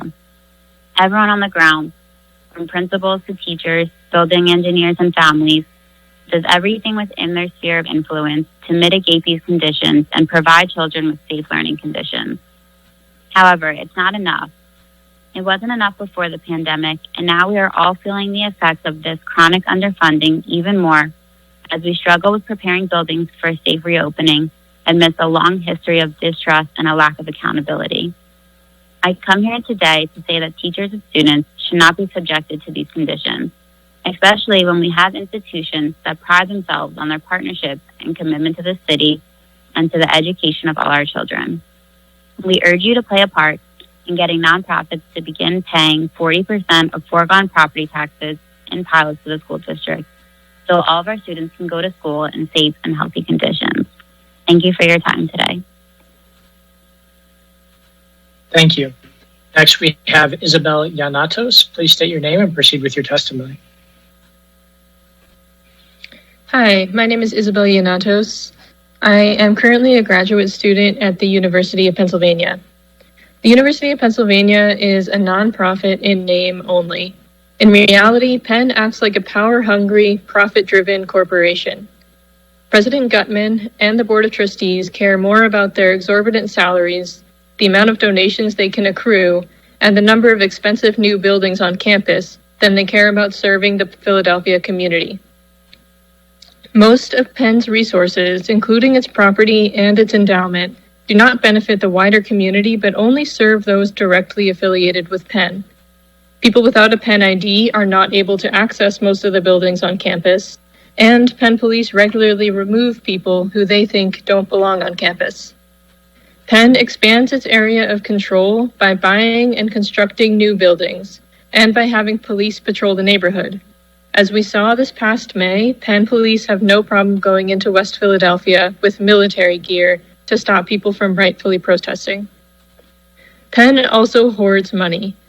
Penn's endowment is nearly $15 billion, with a B. The board of directors chooses to spend only 5% of that, while the endowment grows at a higher rate. In other words, the university spends less than it makes and takes a profit. As a graduate student at Penn, I can use Penn's properties and get paid a stipend, while Philadelphia public school teachers and students face decrepit buildings and unsafe conditions. It does not make sense that Penn is allowed to profit from these resources without paying taxes into the Philadelphia school system. This needs to change. Penn needs to be held accountable and make amends for its hoarding of wealth. These amends must be in the form of pilots.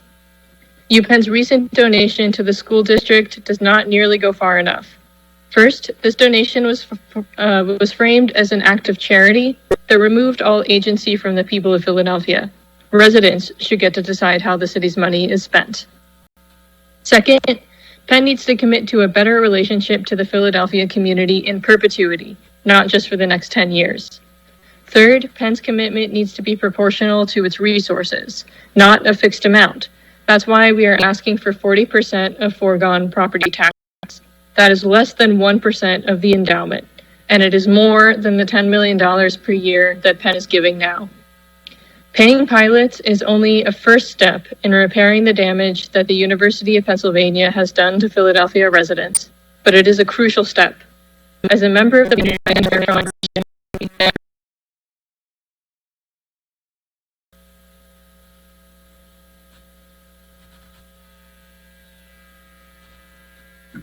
Hello. My name is Anne Farnsworth-Arbear. Are you able to hear me? Yes. Yes. Thank you for the opportunity to comment on this resolution.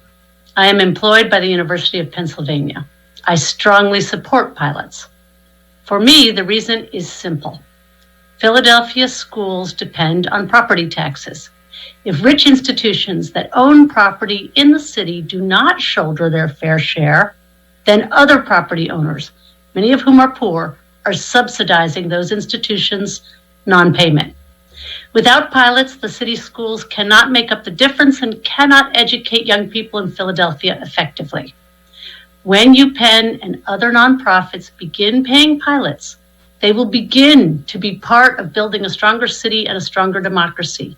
That work of rebuilding is important now. Pilots cannot be postponed any longer. Children in Philadelphia need all who own expensive property to pay into school budgets. Individuals and for-profit corporations should, of course, also continue to pay property taxes. I know I pay mine. The need is great, however. That is why big nonprofits also need to step up. For me, this is not an abstraction. My 3 children have attended multiple public schools in Philadelphia. I value the wonderful work done by their teachers. That needs to be said. But I am angry that over years, my children went without the music and arts teachers they might have had, the instructors of foreign languages they might have had, and the kind of athletic programming that is taken for granted in suburban schools. The work of fixing Philadelphia's schools is not going to be easy, but it is possible.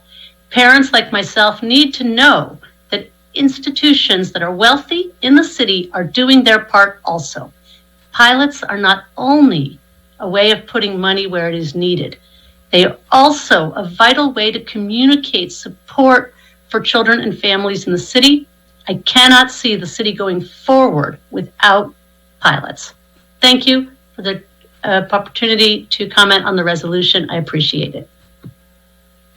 Thank you. Next, we have Mary Summers. Please state your name. And proceed with your testimony.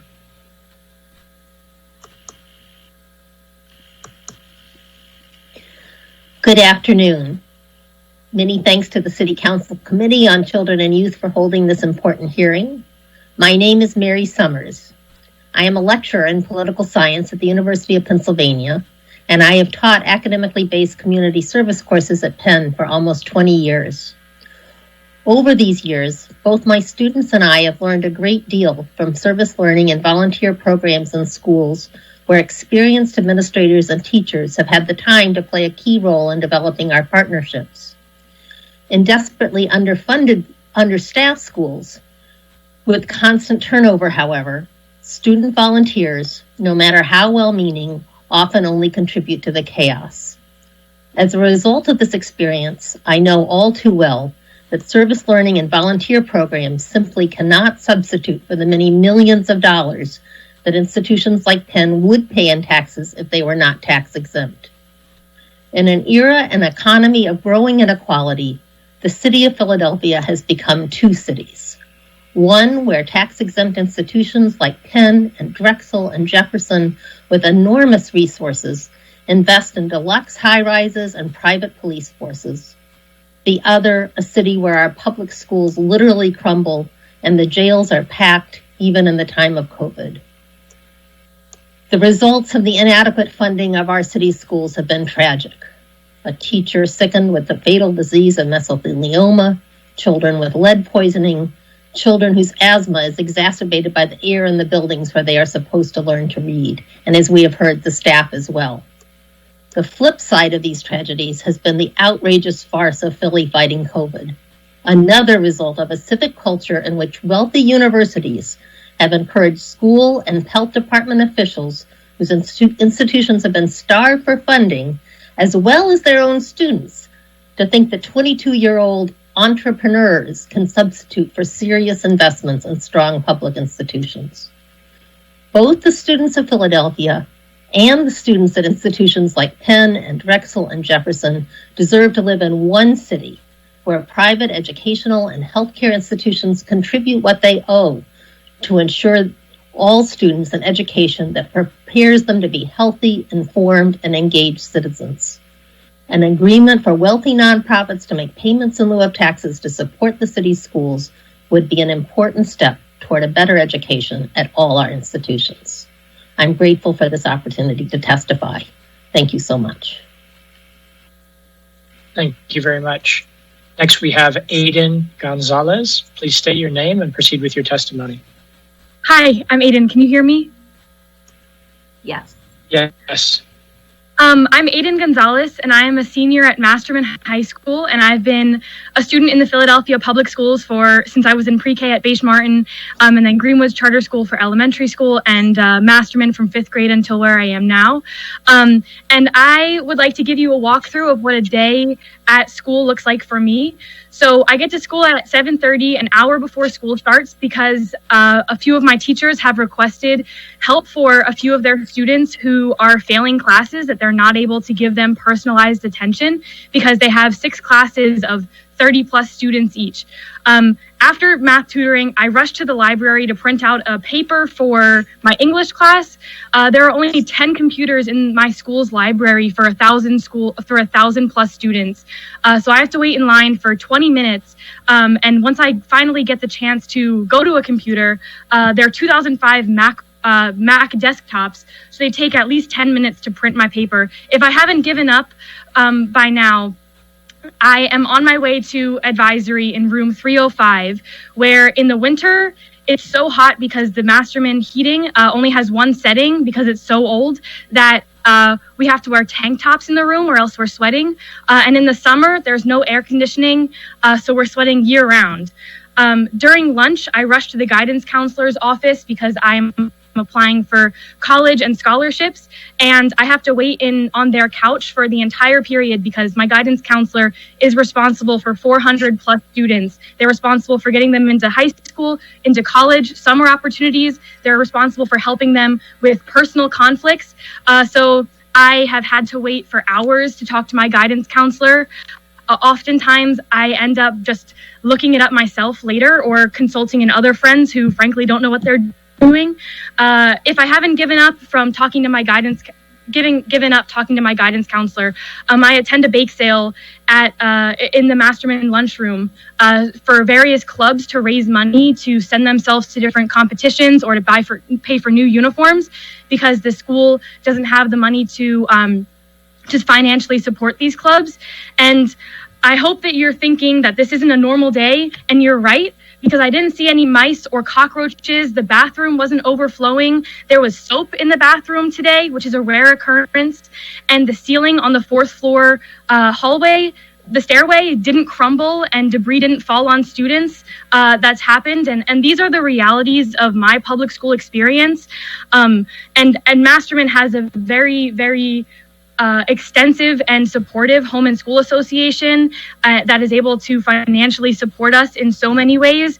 So Masterman has it relatively well off compared to many other schools, and students in the school district are being taught that we aren't worthy of clean buildings, we aren't worthy of individualized help from teachers, and worst of all, we're being taught that big institutions like Penn, like Drexel, like Jefferson are untouchable, and we can't ask them to contribute their fair share to the city of Philadelphia and to our public schools. So thank you for your time, and this is why I ask that Philly's mega nonprofits pay 40% of what they would pay in property taxes in pilots, more than the $10 million a year that they've pledged, which I want to note would take 7 years to cover the costs of the ventilation devices that the district needs this year to put into our schools before they're safe. Thank you for your time. Thank you, Aiden. Thank you for your powerful testimony. Thank you. Next, we have Paul Prescott. Please state your name and proceed with your testimony. Hello, my name is Paul Prescott. I'm a public school teacher at Kensington Health and Sciences Academy. I believe deeply in the power and promise of public education, public institutions, and public services. But just like anything else, public entities cannot thrive unless they are supported with robust funding and resources. The lack of concern for public education shown by our city and state is nothing short of criminal negligence. And this negligence is a matter of life and death for our communities. The school district is still reeling from the devastating doomsday budget passed by Tom Corbett in 2013. Dozens of schools were closed, teachers were laid off, and crucial support staff were cut. These were the years when full-time nurses were no longer required in every school. 2 students died because a nurse was not on duty in the school during a health crisis. This is why I say it's a matter of life and death. Most schools don't have librarians or functioning libraries anymore, and city officials then turn around and bemoan the fact that so many of our students are not reading on grade level. My union, the PFT, has worked to expose and address the crisis of our school buildings. Like many speakers have said, it's normal to have to put out buckets to catch the rain when it falls, for roofs to cave in, for buildings to be infested with mold, lead, rodents, and asbestos. Given how many of our students suffer from chronic asthma, again, this is a life and death issue. But I don't need to tell you this. We all know it, and we have all allowed it to continue. Now is the time to say enough. Almost all of us have sacrificed during this pandemic, and almost all of us pay taxes to maintain the city. Pilots would make it so that truly all of us are sacrificing and contributing to our public school system. For institutions like the University of Penn, sitting on a $14 billion endowment, to be exempt from taxes is a crime. There's all this talk about how Penn can give back to the community. Well, this is it right here. We shouldn't be filling budget holes by taxing working people more. Wealthy institutions need to pay up. We are at a crossroads. The mayor is claiming we have a $450 million budget shortfall. Are we going to keep cutting and cutting until there's nothing left? Are we going to keep letting the wealthiest institutions get away with avoiding taxes, let the revenue that's right in front of our face slip away, and then keep complaining about the state of our schools, roads, and bridges? Pilots is both the pragmatic and the moral thing to do. The consequences, if we don't, will be more costly than half a percentage Penn will lose from its endowment. The consequences of a young generation completely devoid of hope and opportunities is not something the city wants to face the blowback of.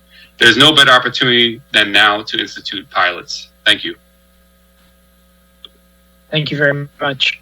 Next, we have Lynn. Lynn, please state your name and proceed with your testimony. Good afternoon. My name is Lynn Lin. I am a junior at Central High School and a youth organizer with Asian Americans United. As a student who went to Philly's public schools my entire life, I support the resolution that is being discussed today.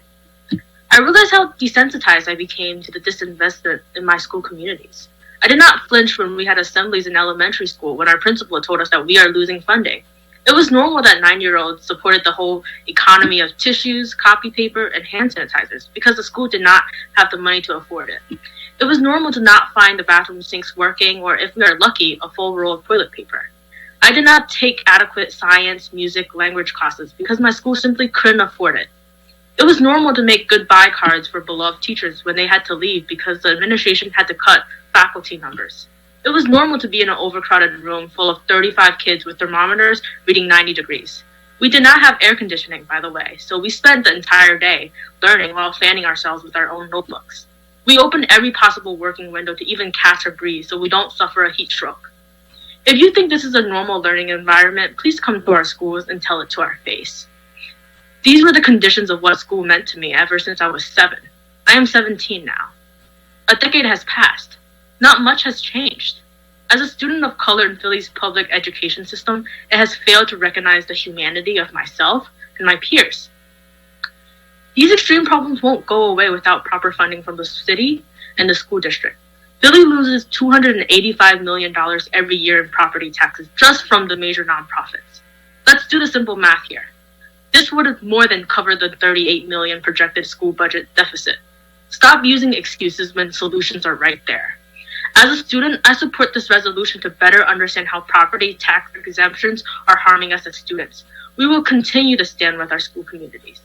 Now, I am asking you to stand with us and require wealthy nonprofits to pay their fair share to the city in the form of pilots because that is the right thing to do. Young people here today are not begging you to do this. They are demanding you to. It is because we deserve better than the crumbs that are being handed to us for decades. The mayoral election is coming up, and I want to remind folks here that the generation that the city council left behind has grown up, and we will not forget what side you decide to stand on during your time here in city council. I hope we can move forward in healing the lack of trust between the people and the structures of power, or we will vote people in who will support us. Thank you for this opportunity, and thank you for your time here. Thank you very much for your testimony. Next, we have Susie Lynn. Please state your name and proceed with your testimony.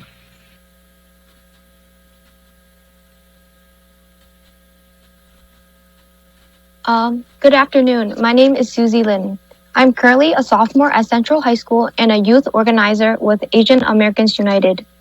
As a student attending Philadelphia Public Schools, I support this resolution to understand how the exemption of property taxes is harming us students. For as long as I can remember, attending a public school meant dirty bathrooms, broken doors and chairs, never having enough textbooks, and was always lacking in supplies, whether that meant not enough textbooks or simply textbooks that were outdated and old. Our bathrooms are always lacking toilet paper, flooded, and sometimes the toilet seats are broken. Doors are generally missing a glass or two, perhaps even a doorknob. Each year we are required to bring in supplies so that teachers do not have to pay out of their own pockets. I had to bring in dry erase markers and whiteboards for class. My classmate got extra credit for bringing in copy paper for the teacher's lounge because they ran out. I remember having to run to the lunchroom in hopes of being able to receive a hot lunch. What greeted me was always a massive line of students waiting to be served. Each plate handed out had barely enough food to last the rest of the school day. If funding was supplemented by pilots, our school's learning environments would be cleaner and safer. Students would be able to learn without having to worry about having an empty stomach. There will be enough supplies, educational and sanitary, for each student. Today, I am here to say that City Council and City Hall must be involved in collecting pilots for our schools. Our schools are extremely underfunded, and my peers and I are suffering because of it. Wealthy nonprofits' tax exemptions impact how much money is going to our already underfunded schools. The bare minimum can be for wealthy nonprofits like Penn, Drexel, and Jefferson to pay just 40% of foregone property taxes to our schools to assure safe and healthy conditions. The funding issues across Philly public schools would be majorly alleviated by wealthy nonprofits paying pilots. Thank you. Thank you. Next, we have Chris Canito. Please state your name and proceed with your testimony. Hi, good afternoon. Thank you, council members, panelists, and speakers from the public. My name is Chris Canito. I'm a member of Penn Community for Justice, resident of West Philadelphia, as well as a recent MSW and MPL graduate from the School of Social Policy and Practice at Penn. I'm also formally involved in education within Philadelphia, and my partner is currently a special educator. I'm here to advocate that Penn makes a long-term commitment towards paying pilots. Much of my work as a social worker has been focused on public health and education justice issues for different communities. For our final capstone project, a classmate and myself created an investigative podcast series focusing on the lived experiences of educators, parents, activists, and organizers connected to Philadelphia education during COVID-19. We are proud many of them are participating in this testimony process today. Two major themes came out of our series that echo much of what has been said today. First, that our school district is operating in in an environment of resource scarcity that hinders much of its capacity to provide safe, adequate, and effective public education. And second, these issues are deeply ingrained and sadly are accepted norms for many Philadelphians, whether it's the size of the classroom, toxicity of the buildings, or lack of resources for educators and more. These issues as a city did not arise overnight, nor the fact that Penn has the fourth largest Ivy League endowment within America's poorest big city. In 2014, during a chaotic period of school budget austerity measures, the district's then CFO, Matthew Stansky, told WHYY almost half of its then $2 billion budget comes from the city, a little over a third comes from the state, most of the rest comes from the federal government. This means that when there's a shift in attitudes and leadership in Harrisburg, let alone nationally, it comes at the cost of those most at risk. In the case of Pennsylvania, it hurts its cities and its most marginalized within them. This makes it unfertile ground to meet the needs of students and the district during the best of times, let alone during a once-in-a-generation pandemic. In 2017, Daniel Floyd, the district's current director of capital programs, also told WHYY, "No one wants to be in the position of deciding between funding school nurses and making necessary repairs. The education programs come first. We're going to need more money from the outside. We're going to be vocal about our needs." Yet this is where we find ourselves today. Our city has consistently been the recipient of damaging budget austerity measures and outright discriminatory policies, from the hatcheting of school budgets to the generational effects of racial redlining. Funding is only one intervention, but it often equates to focus and provides flexibility to meet ever-changing needs. If we were not operating with funding scarcity, we can employ more robust measures to remediate our buildings, provide adequate resources for teachers, as well as experiment and try more student and community-centered approaches. We could invest in actively building trust between the city and the school district and the population. We cannot meet the needs of our students with half-affected filling that skim the surface of long-standing ills. Recycling ineffective methods will only continue to harm our students, families, and educators. We need a diversity of methods and tactics to meet the district's needs and root out the effects of white supremacy within our city. Pilots is honestly a simple and accessible resource we are not fully utilizing from a massive public entity that is directly connected to how the city rises and falls. I would like to finish, as someone who owes a lot to Penn, both in experience and student loans, it's hypocritical that there is so much institutional pushback from a school that frames itself as the fourth most innovative in the world. It would be hypocritical of myself to fail to use the lenses, experiences, privilege, and perspective fostered by the institution to not look within myself as well as the school itself and how we are connected to systems of oppression. Therefore, it is necessary to put Penn to task to make a sustainable investment in our city's future through pilots. I am saddened that it is more tenable for me to organize after being tear gassed by the PPD on I-676 than navigate the bureaucratic and closed-circuited hierarchical jungle of my alma mater, to advocate for innovative changes that can be implemented rapidly. I hope Philadelphia leadership has the willpower to demand Penn follows through with its statements on innovation and ethics for the betterment of our students and city. Thank you so much for your time. Thank you. Next, we have Kate Ratner. Please state your name and proceed with your testimony. Hi, my name is Kate Ratner. Good afternoon, everyone. I'm really happy to be speaking with you all today. Like I said, my name's Kate Ratner. I use she, her pronouns, and I'm a senior at Central High School in North Philly.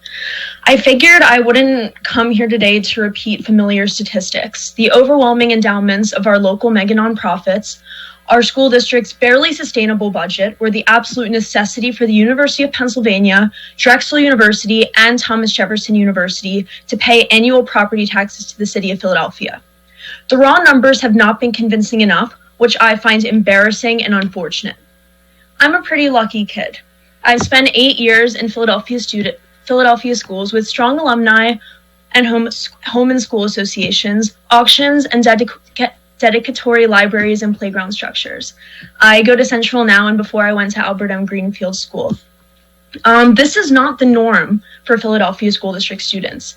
And, you know, the privilege I've had in the district, this is not to say that haven't had to make a meeting with my counselor a week in advance, because she's responsible for the entire counseling department, as well as her bracket of 200 students between the 5 counselors taking care of 2,600 students at our school. This is also not to say that I haven't ever sat in class sweating, even in the depths of the winter, but I'm pretty lucky. After high school, I will now go on to study at the University of Pennsylvania, where I will see the same privilege that is unfairly inaccessible to children in my neighborhood, my school district, and my city.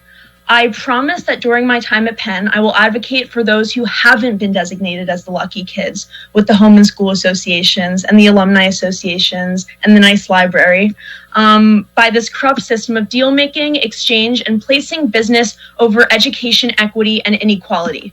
I can't wrap my head around the fact that I'm able to benefit off of Penn's endowment funds, but my fellow Philadelphia students cannot all do the same. The $100 million donation from the University of Pennsylvania to the school district this year was long overdue and an attempt to distract from years of little fiscal support to the city in which their students live and learn. Today, yet again, I confront my future Penn community and demand that they replenish the community that shaped me and made me the person I am today. Thank you very much for having me. Thank you very much. Next, we have Yuma Diabara. Can you hear me? Yes. Please state your name and proceed with your testimony. Hello, my name is Yuma Diabara. I am a senior at Central High School and community organizer for Herb Ed. I've been in the Philadelphia School District for 13 years. I spend most of my time on Zoom calls, planning events with my peers. I spend most of my time prepping statements to have my voice heard about things that you would think would simply just be done. Yes, I am a student, and my main focus should be school, but oftentimes it cannot be. Not with the conditions of our public schools. I have been privileged enough to attend Masterman and Central High School, 2 of Philadelphia's highest ranked magnet schools. They are often the schools that get all the city's attention and money, and even then, we were still suffering with underfunded buildings. I remember trying to choose a high school as a 14-year-old and having to think about which schools had just lost their counselors or their librarians or their secretaries due to lack of funds. There should never be a lack of funds in education because a great education is priceless, especially in Philadelphia, which is home to several wealthy nonprofits. Going to a Philadelphia public school is going into bathrooms that have 12 stalls, but only 5 have tissue, or soap dispensers that haven't been filled since freshman year. I'm now a senior. Or having to bring in tissue during the winter for extra credit because we simply can't afford it for every single classroom. That's the sacrifice we have to make to get an education. Far too many kids have to sacrifice.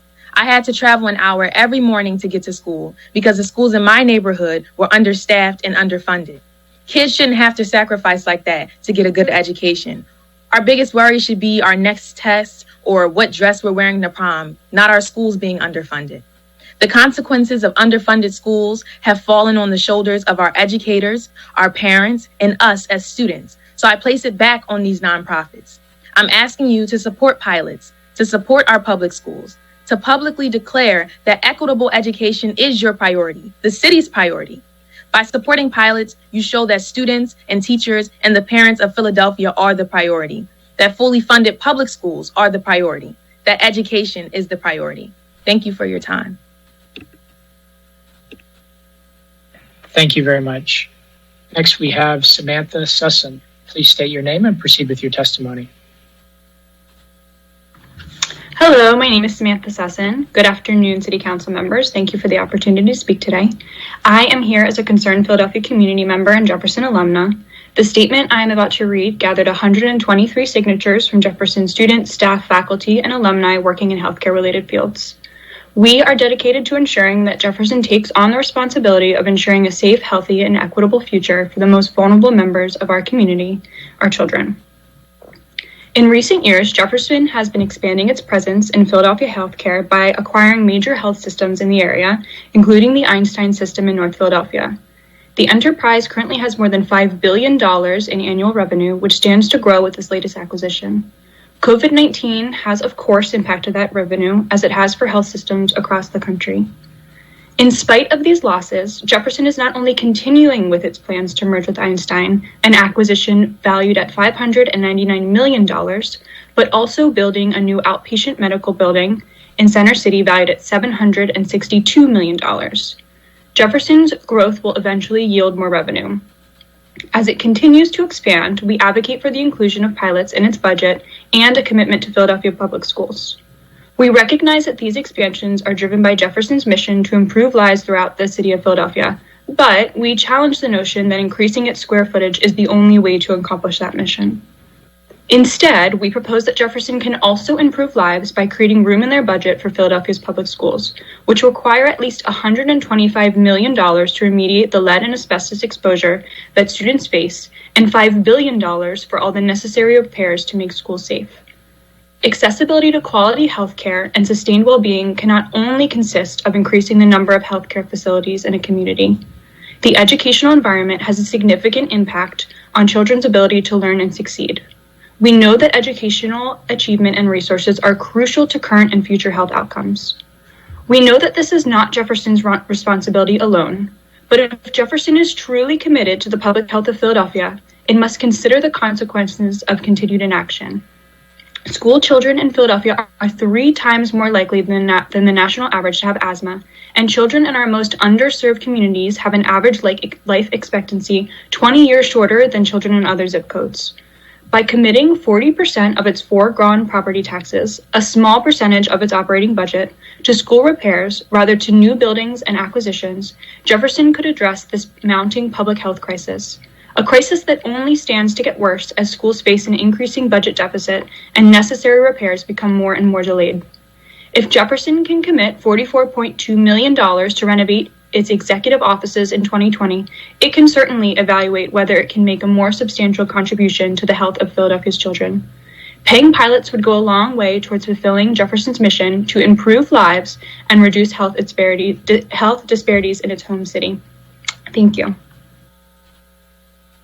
Thank you. Next, we have Lola Milder. Please state your name and proceed with your testimony. Hello, I'm Lola Milder. Can you hear me? Yes, I can hear you clearly. Okay, thank you. Good afternoon. My name is Lola Milder. I'm a senior at Masterman High School, and I'm speaking today because our schools are in crisis.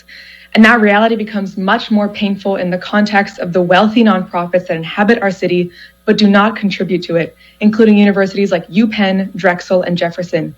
It's so frustrating how these institutions claim Philadelphia and its people and its problems when it is convenient to them. Philadelphians fill their brochures and their websites and their advertisements and faculty and student bodies, but they refuse to support Philadelphians when it matters. And this is not the precedent. The nation's other wealthiest universities are engaged in pilots in addition to contributing civically.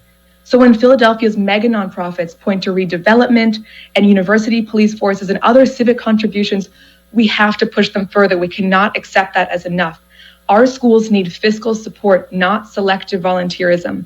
And we don't have the luxury of idleness or of inaction.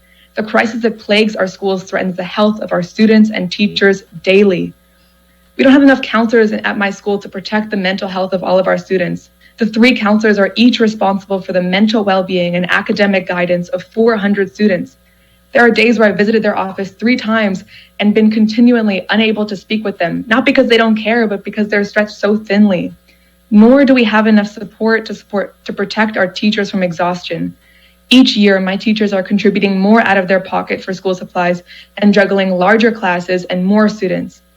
And tracking the impacts of funding on mental health can be abstract, but the same can't be said for physical health and the safety of our students. We know that continued exposure to asbestos, lead, and mold spores are a daily threat to our school communities. These hazardous materials don't belong in our classrooms, and neither do rodents or leaking pipes or crumbling ceilings or overflowing toilets, all which exist in my school and have for years. In addition to health risks, poor building conditions keep our students out of school and out of classes. Last year, teachers at my school conducted class in the lunchroom and in the hallways because their classrooms were exposed to asbestos, and other classrooms had pipes leaking hot air and hot water. That same year, asbestos closed 6 district buildings entirely, displacing hundreds of students. And what I'm saying comes after a long string of upsetting testimony. It's a really vivid picture of the deplorable condition our schools are in and have been for decades. Our schools are producing activists out of necessity. Looking at the crowd of speakers today, that's so apparent. The energy of students and teachers and community members has been diverted towards fighting for the right to breathe clean air and to work and study in clean spaces and to have access to textbooks and counseling. That's what we're all doing here today. And I would note that Penn's commitment to contributing $10 million over the next 10 years is a victory, but it shouldn't satisfy or end the conversations we're having about pilots. The promised $10 million annually is only about a fourth of what Penn would pay under the proposed 40% pilot contribution. If these mega nonprofits will not step up themselves, it is the responsibility of our elected officials to reconsider their tax-exempt status. We need your diligence and your action and your bravery now. The fight for pilots is the fight for the safety of our students, and I urge you to fight for us. Thank you so much for your time. Thank you. Next, we have Hannah Holliday. Please state your name and proceed with your testimony. Hi, can you hear me? Good afternoon. My Yes. name is Hannah. Okay. Good afternoon. My name is Hannah Holliday, and I'm a resident of West Philadelphia and a former educator. I'm speaking today in support of pilots from large, wealthy nonprofits to the school district of Philadelphia. Nonprofits in this city should make payments in lieu of taxes at an amount equivalent to the property tax they would owe for many, many reasons. But I'll focus on two specifically. Number one, because they can afford to, and number two, because it is immoral not for them not to. Where I live in West Philly is walking distance from the new building that the University of Pennsylvania just put up on 40th and Walnut. This gigantic building, all brick and glass, cost $163 million to build. With that money, Penn could have covered what it would take to remediate the lead and asbestos in Philadelphia public schools and still had money left over. With all its new construction, billions of dollars in investments, and an endowment that grows every year, Penn can clearly afford much more than the measly $10 million a year they recently committed to the school district. And they only committed it for the next 10 years. The $100 million made for good media coverage for Penn, but it doesn't do nearly enough for our communities or for our schools. This is also the case for many other large nonprofits in this city as well, many of which also have large endowments in the billions of dollars can more than afford to pay pilots to our city. Beyond the fact that these large nonprofits can more than afford to make these payments, it is wrong for nonprofits that provide healthcare, such as the Children's Hospital of Pennsylvania, Thomas Jefferson University Hospital, and Health Partners plans, to avoid stepping up to make the payments that would help ensure safe, healthy, green school facilities. By not contributing their fair share to our city, they let our school facilities continue to crumble and poison our children and our educators. They are essentially ensuring that people continue to get sick and require their health services. They also, if I'm not mistaken, still expect everyone to pay their medical bills. These nonprofits, whether they like it or not, are part of a system that prioritizes saving money for organizations and businesses over fully funding what communities and families need. It is past time for large nonprofits to grapple with their complicity in this capitalist system and start contributing pilots. Thank you. Thank you. Next, we have Zoe Tway. Please state your name and proceed with your testimony. Good afternoon. Can you hear me? Yep, you sound clear. Thank you. Good afternoon. I'm Zoe Tway, a graduate of class of 2019, a team member in Urbed, and a West Philly native, now known as a University City native, a neighborhood overtaken with Penn's assistance. We've had a lot of the wrong assistance coming from the untaxed institutions in this city. In the new flourishing neighborhood I grew up in, I got to attend what used to be one of the foremost up-and-coming diverse elementary schools in the city, Penn Alexander. Penn Alexander was a great experience for me. It was full of kids from a range of ethnicities. We had passionate teachers and a well-resourced, well-funded, well-looked-after school. When I attended, it was run by Miss Sheila Sidnor, a Black woman who built up the school from its silver platter beginnings with all the hope and promise in the name Sadie Tanner Mossel Alexander Penn Partnership School, named after Sadie Tanner, the first African-American to earn a PhD in economics in the country and the first Black woman to receive a law degree from UPenn Law School. Interestingly enough, we had a great partnership while it lasted, we being African-American children. I say it was great because for a moment it was a demonstration of what could happen when Penn contributes to a community resource in a community that had more than just white Americans. But that quickly changed because with gentrification comes higher cost of living And so the neighborhood school had a new neighborhood, and classes began to resemble Sadie's experience, where Black children rarely saw peers that looked like them in their classes, because they could not afford the networking and the housing to have access to this school, because the University of Penn and Drexel and every institution in the city who believes they can choose to drain the city of its resources for free has been working arduously to reconfigure its demographics, to watch the people who helped build the city be driven out, to create circumstances necessary to drive them out. And it's not by accident. It's not an accident that some teachers at PAS used to remind us that if we didn't do well, we'd go to the neighborhood high school, West Philly High. Those kinds of threats shouldn't exist.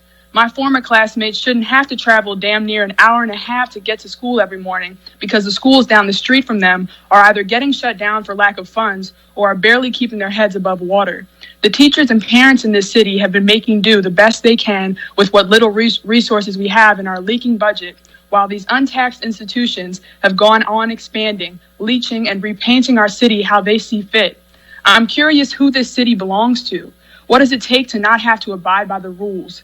The people most equipped to contribute, who are so called in the business of education, who are so called about innovation and forward movement, have decided who gets to be a part of that future. They decided some have to come out on top and chose just what group what that will be. And our city has not demanded the respect and contribution they are quick to take from the people who cannot afford it and who are already giving everything they have to be active members of their communities.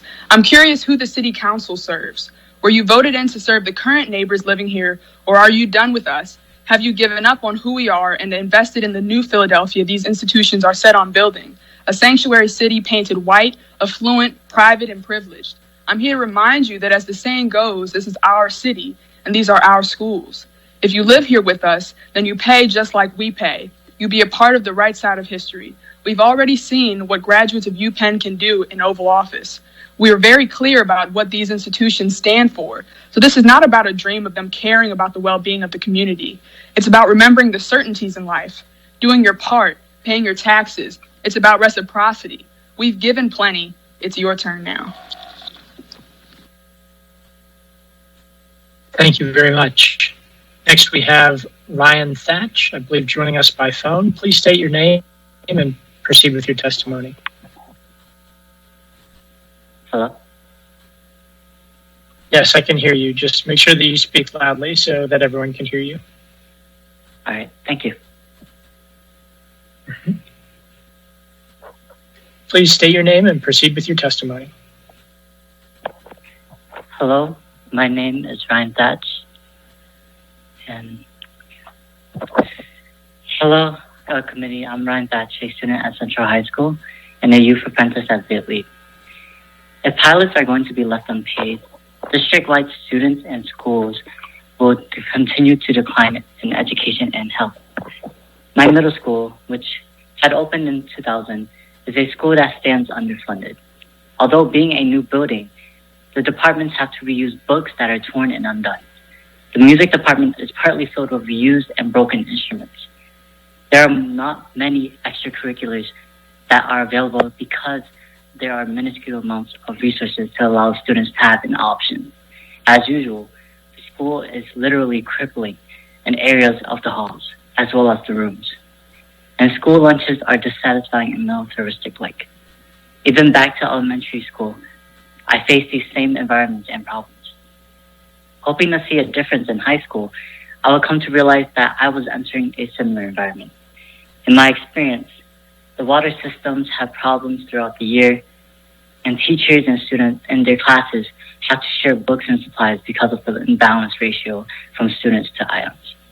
Luckily, Central has an alumni that hopes to improve the school through their own donations and grants. Yet, why does the school have to rely on its past students for money to make repairs, improvements, and ensure that all students have supplies? Although I am thankful for the alumni, this is not enough for Central to work at its most effective due to the fact that there are other problems at hand. Yet, if mega nonprofits begin to pay pilots, our schools will begin to benefit a lot. Schools like my middle school that are in underfunded communities can finally strive through engaging their students in more effective and healthier learning environments. I believe this will not only boost the desire to learn, but encourages students to take opportunities. Providing books, supplies, and technology to these schools will become more prevalent and boost the overall status of the district's education. On the other hand, staff and students won't have to worry about endangering themselves if they have to step foot into shambled, intoxicating buildings, again, because through the money given by pilots, we can initiate changes to mend those factors. From improving the school environment and even getting the necessary staff that schools need, through pilots, that should have been achieved. Thank you for giving me this opportunity to speak.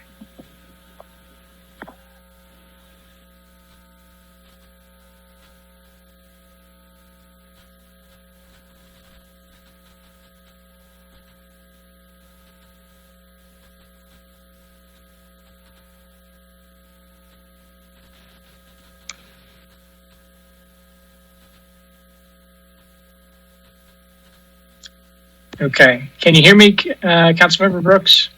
Am I coming through? Yes, I can hear you. Great. Thank you very much for your testimony. Next, we have Michelle Weld. Please state your name and proceed with your testimony.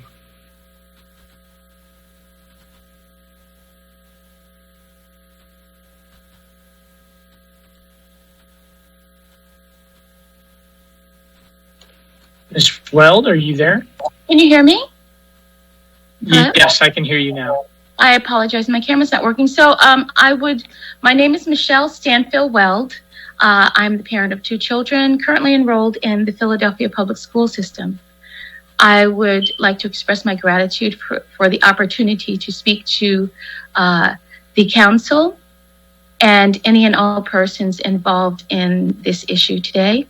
I wanted to say that I would like to implore the University of Pennsylvania, Jefferson, and Drexel universities to do the right thing in terms of from a base level education, which is what the universities are involved in.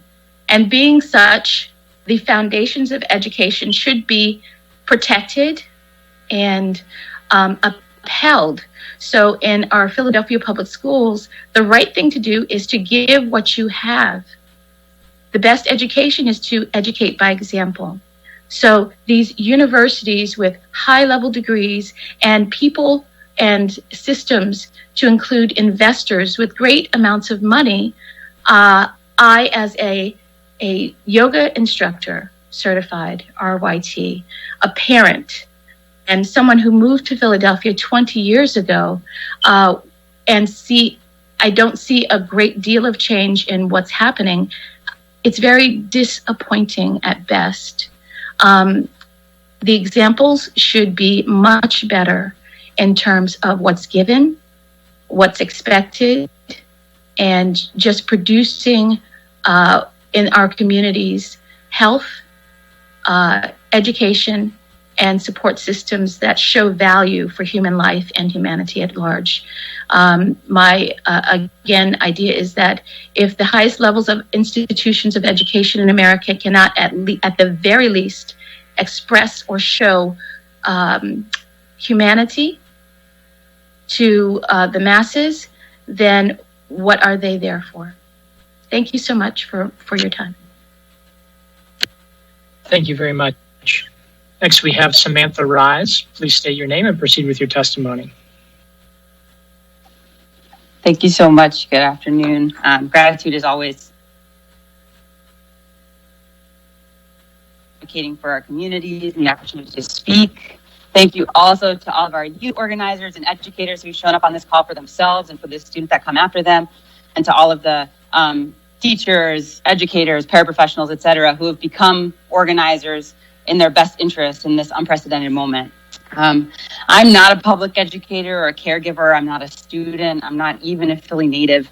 I'm a director of a small arts organization that's dedicated to amplifying the voices that are most often muted and marginalized in this city. And I locate myself inside a much broader network of community care, underground railroads of resources that have appeared in the absence of funding and support, cut off year over year in extreme austerity measures from different mayors, from different city managing directors, and the flat refusal of private companies and nonprofit organizations to pay their fair share.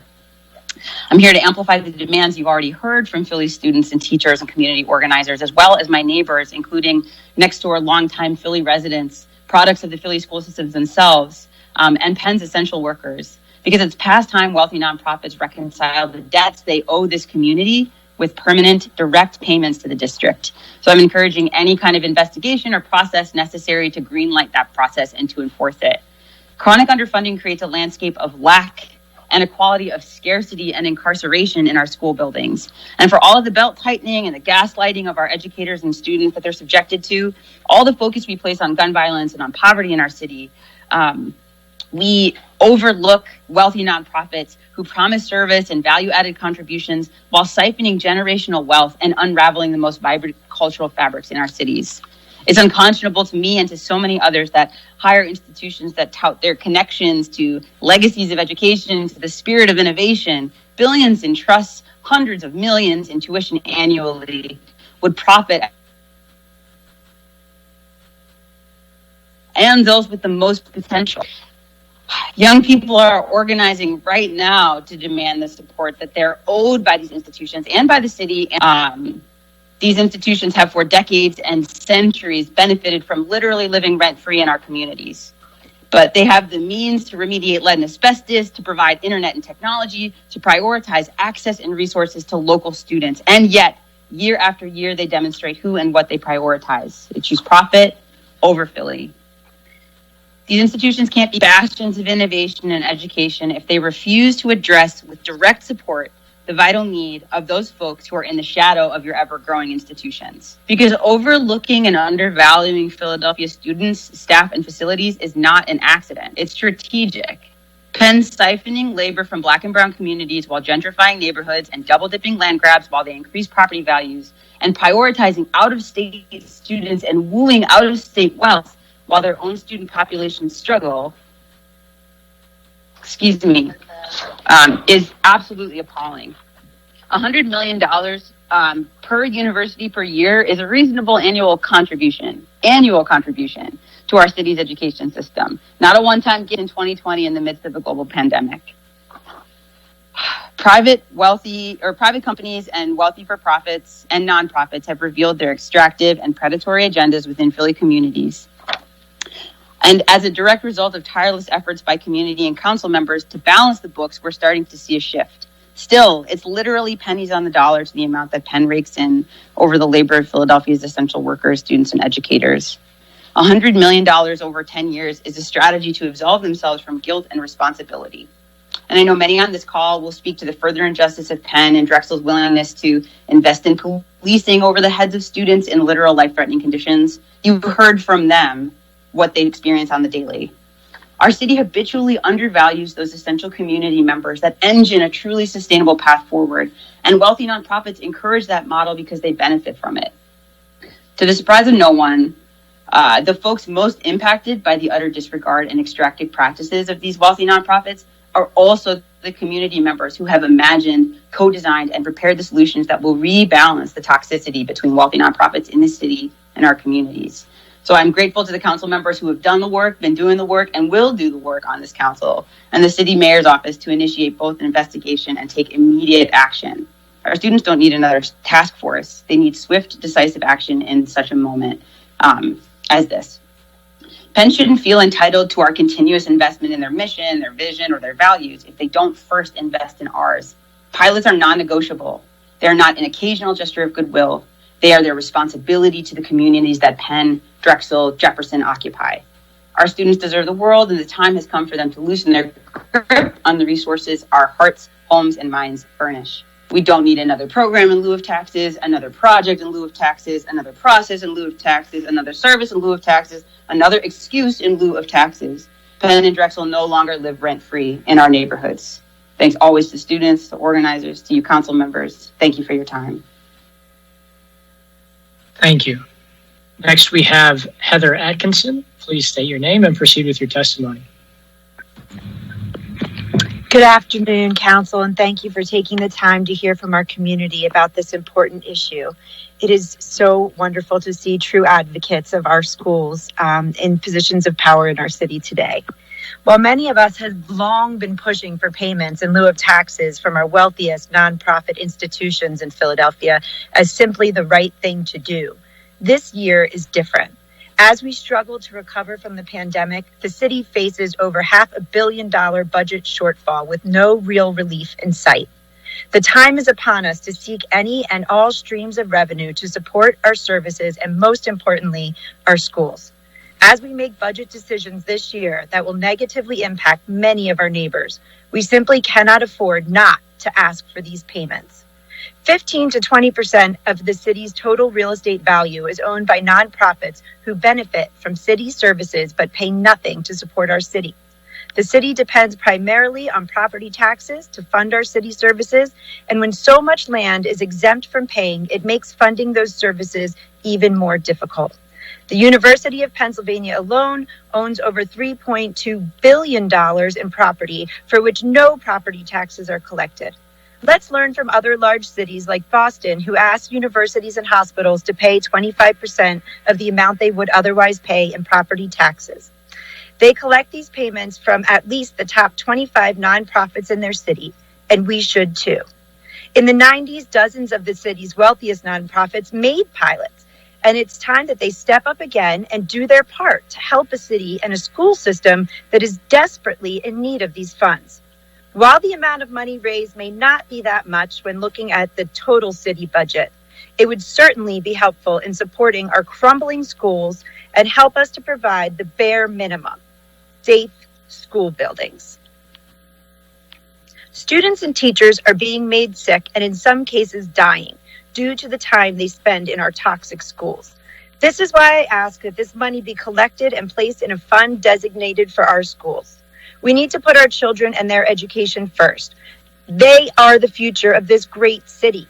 And without priority and investment, institutional racism will continue to hold back our best and brightest from achieving all that we know they can, given proper resources. Please go out and fight for this and any funding sources that can uplift our children and our schools. Thank you.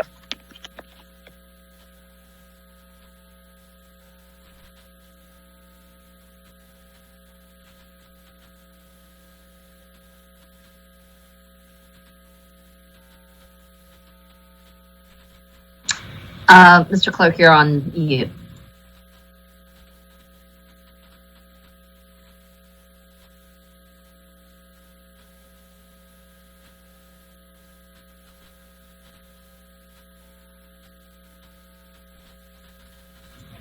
Just 1 second, and I will call the next testifier after Ms. Atkinson, who should be Camille Prairie. If you're connected, if you could proceed with your testimony. Yes, hello. Good afternoon, council members, and can you hear me? We can hear you. Perfect. Well, thank you for the opportunity to speak today. I'm a current Drexel alum and a former Drexel student, and those are the experiences that I'll be speaking from today. So during my time as a Drexel student, I observed a lot of divestment from the surrounding community and displacement of lifelong residents in the name of bettering the neighborhood, making life better, investing in local communities, and famously being the most civically engaged university in the country. As an incoming freshman in fall of 2016, I loved hearing this in my Civic 101 class. Civic 101 is a required course for all freshmen in which they must complete 3 hours of community service to pass. While there is a component of the course that educates students on Drexel's relationship to the surrounding West Philadelphia community, at the end of the day, one cannot pass the course without completing service. As a TA for Civic 101 for 1.5 years in the latter part of my college years, I strongly disliked teaching the sentiment that we were the most civically engaged university in the country because I knew Drexel valued appealing to new students over community engagement. My students were scared to walk into the surrounding Powelton and Mantua neighborhoods at night. falsely under the impression that everyone that lived there was other, not them, lifelong residents, and of course must pose to them a great threat. In reality, mainly older students live off campus because they can afford to pay rising rent prices in a neighborhood Drexel has been strategically infiltrating with its own students, driving residents out and creating new community centers as a temporary patch-up for deeply rooted issues. Some may say that giving a once-a-week course on financial literacy is better than doing nothing as a way of reparations for driving community members out of their community. I say that lack of recognition of one person's pain, of what they have been through in their life, of the systemic inequities that contribute to their current place in society, and an inability on Drexel's part to recognize that they are part of the problem infects the wound and makes it fester. Drexel is so good at saying what they will do, saying they will do better, saying sorry after the damage has already been done, but they never give the people of color, the Black folks, the Philadelphia residents that they have bought out a seat at the table. And if they did, they wouldn't listen to what that person had to say, because at the end of the day, they have the money and therefore they have the power. They have shown time and again they aren't interested in building true community. Drexel is a business, and they have never shown that they cared about the well-being of those they claim to be in relation with. It is beyond time to give Philadelphia its due. Children going to school in the community should not have to suffer from a chronic lack of funding in public schools because Drexel holds monetary power and has used it to excuse itself in truly supporting Philadelphians. I urge the City Council to take part in having Drexel and every mega nonprofit in Philadelphia pay 40% of their foregone property taxes and pilots to repair our long neglected schools so that they can take just the first step in repairing this long damaged relationship. Thank you for your time today. Thank you so much for your testimony. Dr. Rhea Powell, if you're connected, you may proceed with your testimony, Dr. Powell. Thank you. My name is Rhea Powell. Thank you, council members, for holding this hearing today. As a physician and a healthcare researcher, I have both practiced in a nonprofit hospital, actually in several nonprofit hospitals, and studied their impact on community health. And I would like to share what I've learned from research done by myself and others on nonprofit hospital community contributions, and share how, by contributing to pilots, nonprofit hospitals have an opportunity to invest in community health in a systematic, sustainable, and community-oriented way. Nonprofit hospitals earn their nonprofit status by investing in activities to improve the health of their communities, collectively known as community benefits. These community benefits can include things like providing uncompensated or subsidized healthcare for the uninsured, health professionals education, research, and community health improvement activities. Historically, a large portion of the hospital community benefit spending has gone to uncompensated care. But as more people have gained health insurance in the last decade, hospital costs for uncompensated care have decreased, creating an opportunity for nonprofit hospitals to invest in communities in other ways. Currently, community health improvement activities that hospitals engage in often include things like blood pressure screening programs, providing patient navigators, and programs to reduce smoking. And as a primary care physician, I recognize that these services are very important and can improve the health of the individuals that they reach. Yet, while these existing community benefit activities can be valuable on an individual level, analyses of community benefit investments show that there is little coordination across hospitals that serve a region like ours, nor is there accountability to address highest priority areas as determined by the community, or accountability to even demonstrate that these activities improve health outcomes. Moreover, there are important gaps in the types of community needs that are addressed through nonprofit hospital community benefits. Notably, education and environmental safety, two critical social determinants of health, are not meaningfully addressed by most nonprofit hospital community benefit investments, nor do most strategies to address community benefits explicitly address health disparities. Payments in lieu of taxes are a way in which our healthcare institutions can help fill those gaps, address these important health determinants, and mitigate health disparities in Philadelphia. Investing in the community through pilots does not have to mean that hospitals must stop their community benefit work. A pilot agreement could incorporate the work that hospitals do through community benefits activities. The pilot program in the city of Boston, for example, allows eligible institutions to receive a community benefits credit for a proportion of their pilot contribution. By contributing to pilots, nonprofit hospitals in Philadelphia have an opportunity to improve the health not only of the patients that they see within their hospital walls, but also the health of Philadelphians for generations to come. Thank you for the opportunity to speak. Thank you very much. Next, we have Jonathan Goins. Please state your name and proceed with your testimony.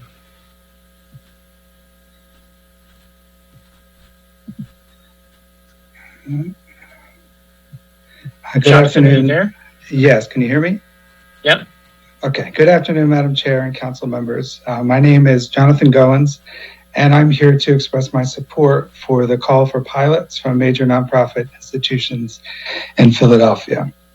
I am a graduate of Penn, a former teacher in the school district, and a parent to one and soon to be two school-age children in district schools. Our eds and meds institutions do a lot for the city, and their significance to our local economy is hard to overstate. Yet we find ourselves at a time and a place when a lot is being asked of all of us, of frontline workers, city workers, of teachers and parents, and I fully support the call to ask more of our institutions. The need is tremendous in our schools and in our neighborhoods, and the resources at hand are not sufficient. We have asked for pilots before in Philadelphia, and institutions gave, and I believe that now is the time to ask again. I understand that environmental conditions in schools are a part of this conversation as well. The school my children attend, while 100 years old and showing its age, is far from the worst. Our house fan is relatively new, it works well, the roof was just replaced, and families, community members, and teachers have advocated and fundraised over the years to improve conditions for students. Everything from air conditioners and third floor windows to new playground equipment in the schoolyard. I am well aware that other people's children in other schools are not as fortunate. They're going to school in aging buildings with even worse environmental conditions and without the same resources to advocate for or to address environmental concerns in their schools outside of the under-resourced capital improvement process. Penn's recent commitment to funding environmental improvements is much needed and greatly appreciated, but the need in our schools is much greater. It's more immediate, and I believe it will require more of everyone. A steady, reliable, and more significant source of income for our public schools is critical to addressing current needs and to plan for the future. It's needed to keep our kids in school, to keep our families in public schools, instead of leaving for the suburbs or transferring to charters. And it's necessary for equity so that students in struggling schools and lower income communities have the same opportunities as those in our higher performing schools and our higher priced neighborhoods. Our institutions are a great benefit to our city, but they also benefit greatly from it. A handful of our public school graduates will have the privilege of attending Penn, maybe at little or no cost. More will go to Temple, many more will work at our hospitals and universities and in the service industries that support them. I believe the pilots are a reasonable ask, a fair ask, but also a good investment on the part of institutions, an investment in the citizens of the city we share. An institution like Penn owns a lot of land, a lot of valuable land, much of which was historically obtained with support or sanction of the city, state, or federal government. Asking them to pay a portion of what their tax bill would be is more than reasonable. Lastly, the public health situation we find ourselves in at the present is an obvious crisis. It's huge, it's easy to recognize as such. But what we've seen since last March is that the pandemic has unearthed and shed fresh light on multiple crises beneath the surface. Racial inequity is a crisis. Gun violence in the city is a crisis. Our dropout rate is a crisis. The number of students without basic skills in math and reading after 13 years in our public schools is a crisis, though it's one we've accepted as normal. Penn's commitment to environmental improvements is important, but it's basic. A safe classroom and a safe building for our kids. We must do that, and we must provide that across the board. But I believe that we can do more, that there is no reason we can't, that we must do more, and that it will take everyone, every citizen, every politician, and every institution in the city to make real and lasting progress on these issues. Thank you for the time, and thank you for holding this hearing. Thank you very much. Next, we have Stephanie King. Please state your name and proceed with your testimony. Hi, good afternoon. My name is Stephanie King, and I'm the president of Kearney Friends, a part of General Philip Kearney Elementary School in Northern Liberties, where my son is a first grader, while my daughter is a student at Masterman. I want to thank Councilmember Yim and Brooks for this hearing and the opportunity to speak. I am here to testify in favor of wealthy nonprofits paying their fair share through pilots. When I worked at the University of Pennsylvania, I regularly planned dinner parties for faculty networking that cost $3,000 for fewer than a dozen people. And then I would go home and try to fundraise the $1,500 a year for the copy paper that the school district couldn't afford to supply to my children's teachers and the students at their school. Penn recently made a donation of $100 million over 10 years, and that's great. But their endowment is nearly $15 billion, and their president makes $3.6 million a year. They're only donating 2.7 Amy Gutmans a year. That's all they think the 200,000 Philadelphia school district students are worth. We should not have to depend on charity to educate our children. And not to pick on Penn. According to the Inquirer, the value of all exempt properties is $29.6 billion and accounts for 17% of the city's total real estate value. Their combined tax breaks equal about $414 million annually.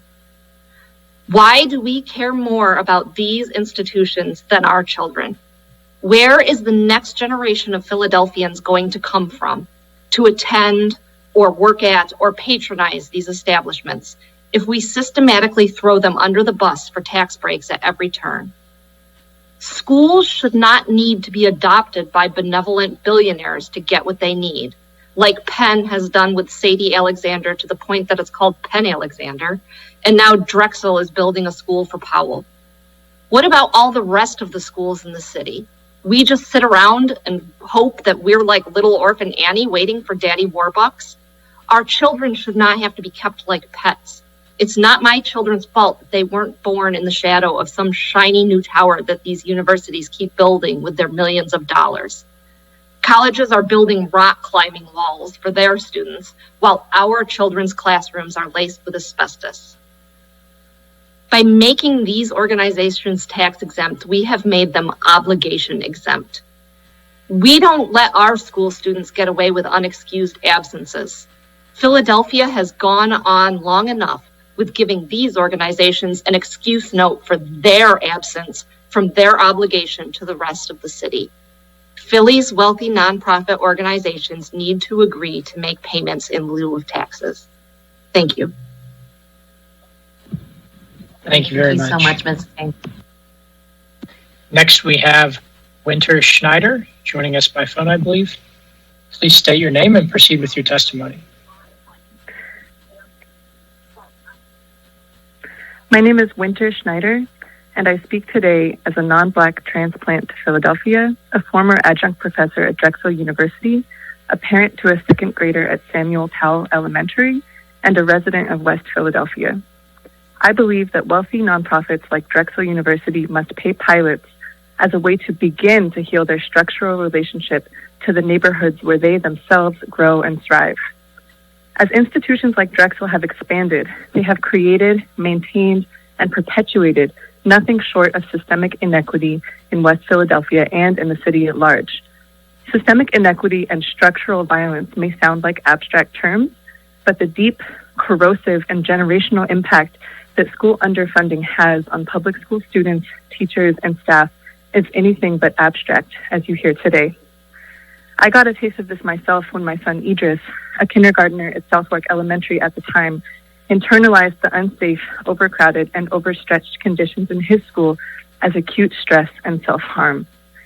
Drexel, as an institution of higher education, builds and hoards power through property ownership and real estate deals like the Schuylkill Yards Development Project, which is touted as a so-called knowledge community, but which is also a driving force of gentrification and displacement in West Philadelphia. It does all of this while simultaneously divesting from the futures of the majority of Philadelphia's young people in ways that university programming and services cannot remediate. Drexel, like other wealthy nonprofits that own such a large percentage of the city's land, extract value and grow in their own clout and renown without investing in educational equity in the very city that supports their growth. Universities like Drexel, Penn, and Jefferson create revenue, advance the careers of those who pass through their doors, and innovate groundbreaking research, all without ceding the same possibilities of growth for public school students and their communities in the future. While these institutions have played a historical role in developing the city as we know it, the ends do not justify the means. This deprioritization and divestment, represented so clearly in chronic school underfunding, is not the only example of how the means through which wealthy nonprofits grow also create and exacerbate conditions of scarcity, which is to say, of violence, for Black, brown, and poor Philadelphians in particular. Growth without equity is cancerous. Systemic inequity cannot be fixed through the university's services, which can be defunded or forgotten as administrations change or individuals burn out. The root of this issue is structural, and so must the remedy be. A pilot's agreement to pay 40% of their foregone property taxes to address unsafe and toxic school conditions in Philly's public schools represents a way for wealthy nonprofits like Drexel to begin to enter into an accountable relationship with Philadelphia and its citizenry, and I urge you to hold them accountable. Thank you for this opportunity to speak today. Thank you very much for your testimony. Next, we have Jolene Kala. Please state your name and proceed with your testimony. Good afternoon, members of the Committee on Children and Youth. Thank you for the opportunity to provide testimony on the proposal to implement a pilot in the city of Philadelphia. I am the Vice President of Healthcare Finance and Insurance for the Hospital and Health Association of Pennsylvania, or HAP. HAP is a statewide association that represents 240 member organizations across the Commonwealth, advocating for healthcare policy that best serves the health and well-being of the patients and communities of our members. HAP also has a Southeast Pennsylvania Advisory Board to address issues arising in that region. It is on behalf of those members in the city of Philadelphia that I am here today to talk about the importance of preserving tax-exempt status for hospitals, some community work that hospitals are doing, the economic realities of keeping the doors of hospitals open, and the harmful effects of imposing mandatory pilots on community initiatives. First, we'd like to acknowledge that removing environmental hazards in Philadelphia schools is a laudable and important goal, and that the hospital community is committed to pursuing health equity for all of our patients. However, looking to the hospital community to address the financial shortfall the schools are facing is not the answer. Despite having the highest poverty rate among America's largest cities, Philadelphia does not have a public or county-funded hospital system. Private non-for-profit hospitals fill that need. Hospitals are mission-driven organizations whose top priority is providing high-quality care for all patients 24 hours a day, 7 days a week, and 365 days a year, regardless of where they live, what their health status is, or if they can pay for that care. They are committed to care inside and outside of hospital walls and have been active partners in keeping people safe and healthy and alive, quite frankly, through this pandemic. A mandatory pilot diverts funds away from many clinical services that hospitals operate at a financial loss, which would otherwise become the responsibility of government or another tax-exempt entity.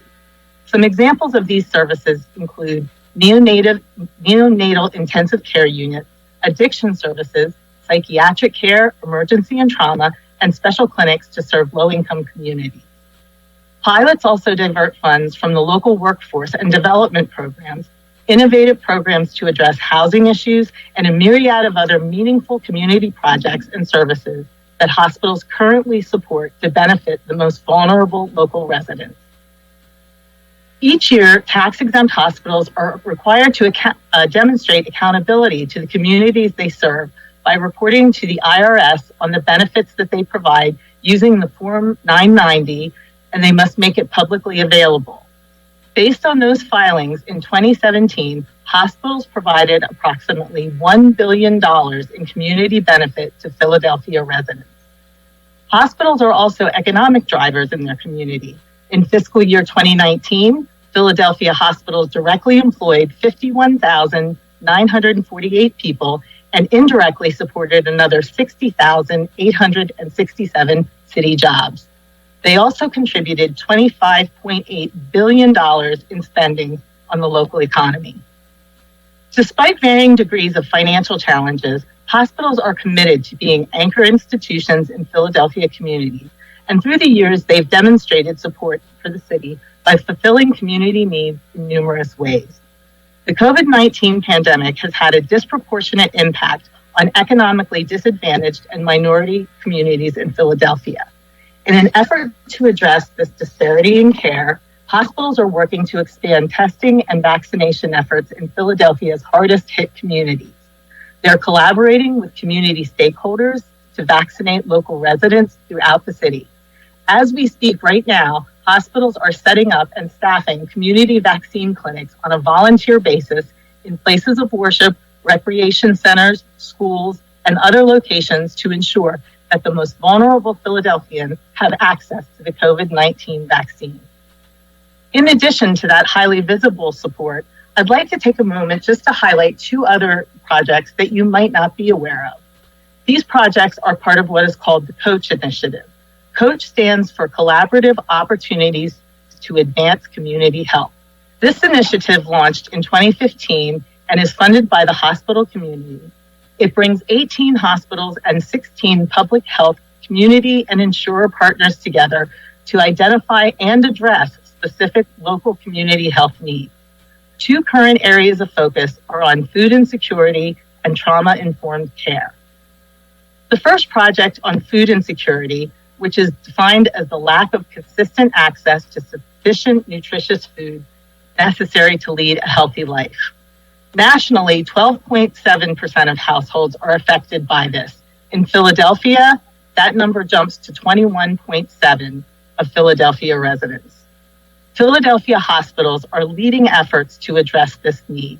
They've collaborated to develop a screening tool that is now used in clinical settings to connect patients who need food to resources and programs that can supply it on a consistent basis. Improving access to healthy food is an effective way to help at-risk patients and families prevent or better manage chronic disease and improve their overall quality of life. With the economic downturn resulting from the coronavirus that we've talked a lot about today, more and more people in Philadelphia are relying on this help to meet one of their most basic needs. The second project focuses on treating trauma. We've also heard about that today. Trauma results from experienced events that are harmful or life-threatening and overwhelm a person's ability to cope over time. These experiences cause lasting negative effects on the physical, mental, and developmental well-being of the people involved. A large body of research shows that the early trauma can affect people's health and welfare in later life. A significant number of children and residents in Philadelphia experience some form of trauma in their daily lives. COACH participants focus on creating a culture of healing, starting with specific supports within the hospital walls and extending into Philadelphia community to meet people where they are. In addition to the focus on trauma, hospitals are active in the issue of gun violence, from offering preventive services to providing supports for victims and their families. They're active in both research and advocacy to help make Philadelphia streets safer. Pilots would take away funding that is currently used to support these and any other programs. If you can just please conclude your remarks shortly when you're able, just so that we can make sure we get to everyone, it'd be most appreciated. Sure. I'll send you my full testimony, but I would also point out that local hospitals are treating a large number of Medicare and Medicaid patients, and in effect, that reimbursement falls short of what it actually costs to care for those patients.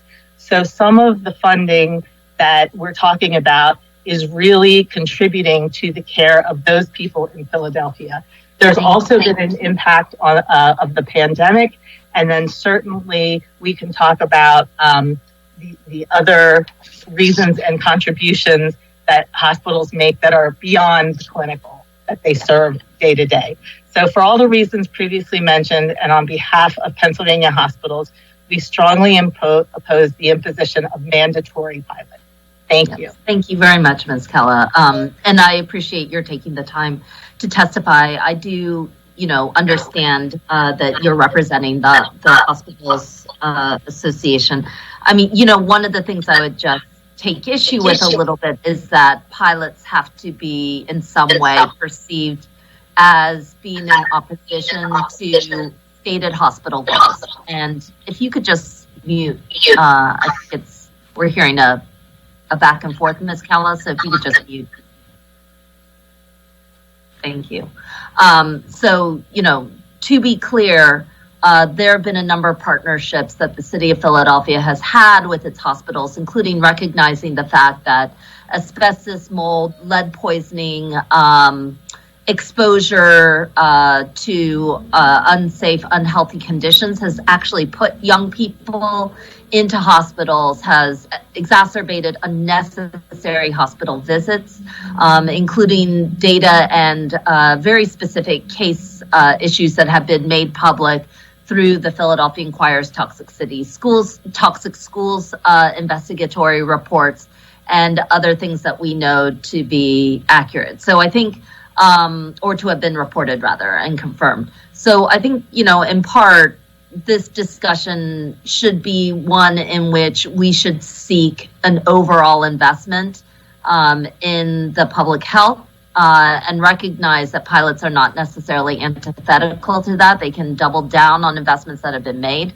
We recognize your concerns on behalf of your association and hope that we can still continue to keep the dialogue going. But thank you very much for your testimony. And if the clerk could please call the next public testifier. Next, we have Adam Blayman. Please state your name and proceed with your testimony. Hello, my name is Adam Blyman. I use he, him pronouns. I'm an alum of Drexel. I appreciate everyone who put this together, and I really especially appreciate hearing the testimony from all the students of Philadelphia Public Schools and community activists. I went to Drexel from 2011 to 2016, and now I am gainfully employed. I'm a member of Socialist Alternative, and I strongly support Drexel, Penn, and other mega nonprofits paying their fair share to the city, especially to fund public education. Before, during, and after my time at Drexel in the early to mid 2010s, the university had been growing and expanding, and still is, and its expensive tuition raising. It's no secret that Drexel benefits greatly from its location in the city, attracting students, taking advantage of the benefits of its proximity to all that Center City has to offer. And, Drexel very much places up in its promotional material, attracting students who go tens and tens of thousands of dollars into debt to attend the institution. Of course, they do not play up the atrocious conditions inflicted upon Philadelphia public schools and students and teachers, as many speakers today have detailed. Drexel has been buying up more land, building new buildings, creating more institutions and initiatives, and so on. There's a lot of money flowing in and around Drexel that enables this, and a lot of related companies and a lot of individuals within Drexel as an institution are making a lot of money from this. And, with all this buying up of real estate, building new buildings and expanding, as other speakers have explained, this continues to result in gentrification, which is negatively and for decades has been negatively impacting poor and working class, predominantly Black communities. I want to make it clear that Drexel owes its ability to expand and prosper to the city of Philadelphia, particularly the working class of the city, which makes not just the university run, but it makes the whole city run. Without workers preparing food, stocking shelves, running cash registers, collecting trash, repairing gas lines, building homes, delivering packages, operating SEPTA vehicles, and more, institutions like Drexel and Penn and others would not be where they all are today. And so all these workers that make the city run deserve to give their kids a safe and quality public education. Philadelphia public schools especially, and social services in general, have been systematically underfunded for decades, resulting in toxic school buildings that even before the pandemic were damaging students and teachers' health and abilities to learn and teach, which again, many people who have testified today have spoken about in great detail, and it's really just awful to hear about. When city government and institutions claim that there's no money to give children an adequate, let alone a high quality education, that's simply not true. Institutions like Drexel in the city, as well as Penn, other mega nonprofits, have lots of money. And they have a financial obligation to the city that they depend on. And they should absolutely not be exempt from it. So especially now that there's a budget shortfall, it's unacceptable to make the disproportionately Black and brown working class and poor of the city pay that people depend on. But of course, this problem goes way deeper and further than the pandemic, and the current economic recession that we're in is a structural issue and it requires a structural solution. City officials should work for the population of the city to ensure equitable and quality public services. The alternative to this, which we've been seeing for decades, and as everyone on here knows, is massive entrenched poverty, inequality, and adverse impacts the mental and physical health of youth and adults. And I want to thank the Jobs with Justice for putting this on. And I just want to reiterate, we need a green jobs program to overhaul Philly school infrastructure and make buildings healthy and safe without risk of exposure to asbestos and lead, with proper heating, cooling, and ventilation, water fountains. So please conclude your remarks when you can. Sure. And yeah, without rats and cockroaches, I'm almost done. We need to vaccinate teachers, workers, students, and at-risk family members. We need democratically elected school boards so that teachers, students, parents, the broader community can have a say. Teachers deserve this, students deserve this, the city deserves this, and anything less is inflicting violence in order to protect the interests, and these institutions need to pay their fair share. Thank you so much for letting me speak. Thank you. Thank you. Next, we have Mary Ebeling. Please state your name and proceed with your testimony. Also, please, keep your testimony to 3 minutes. Thank you.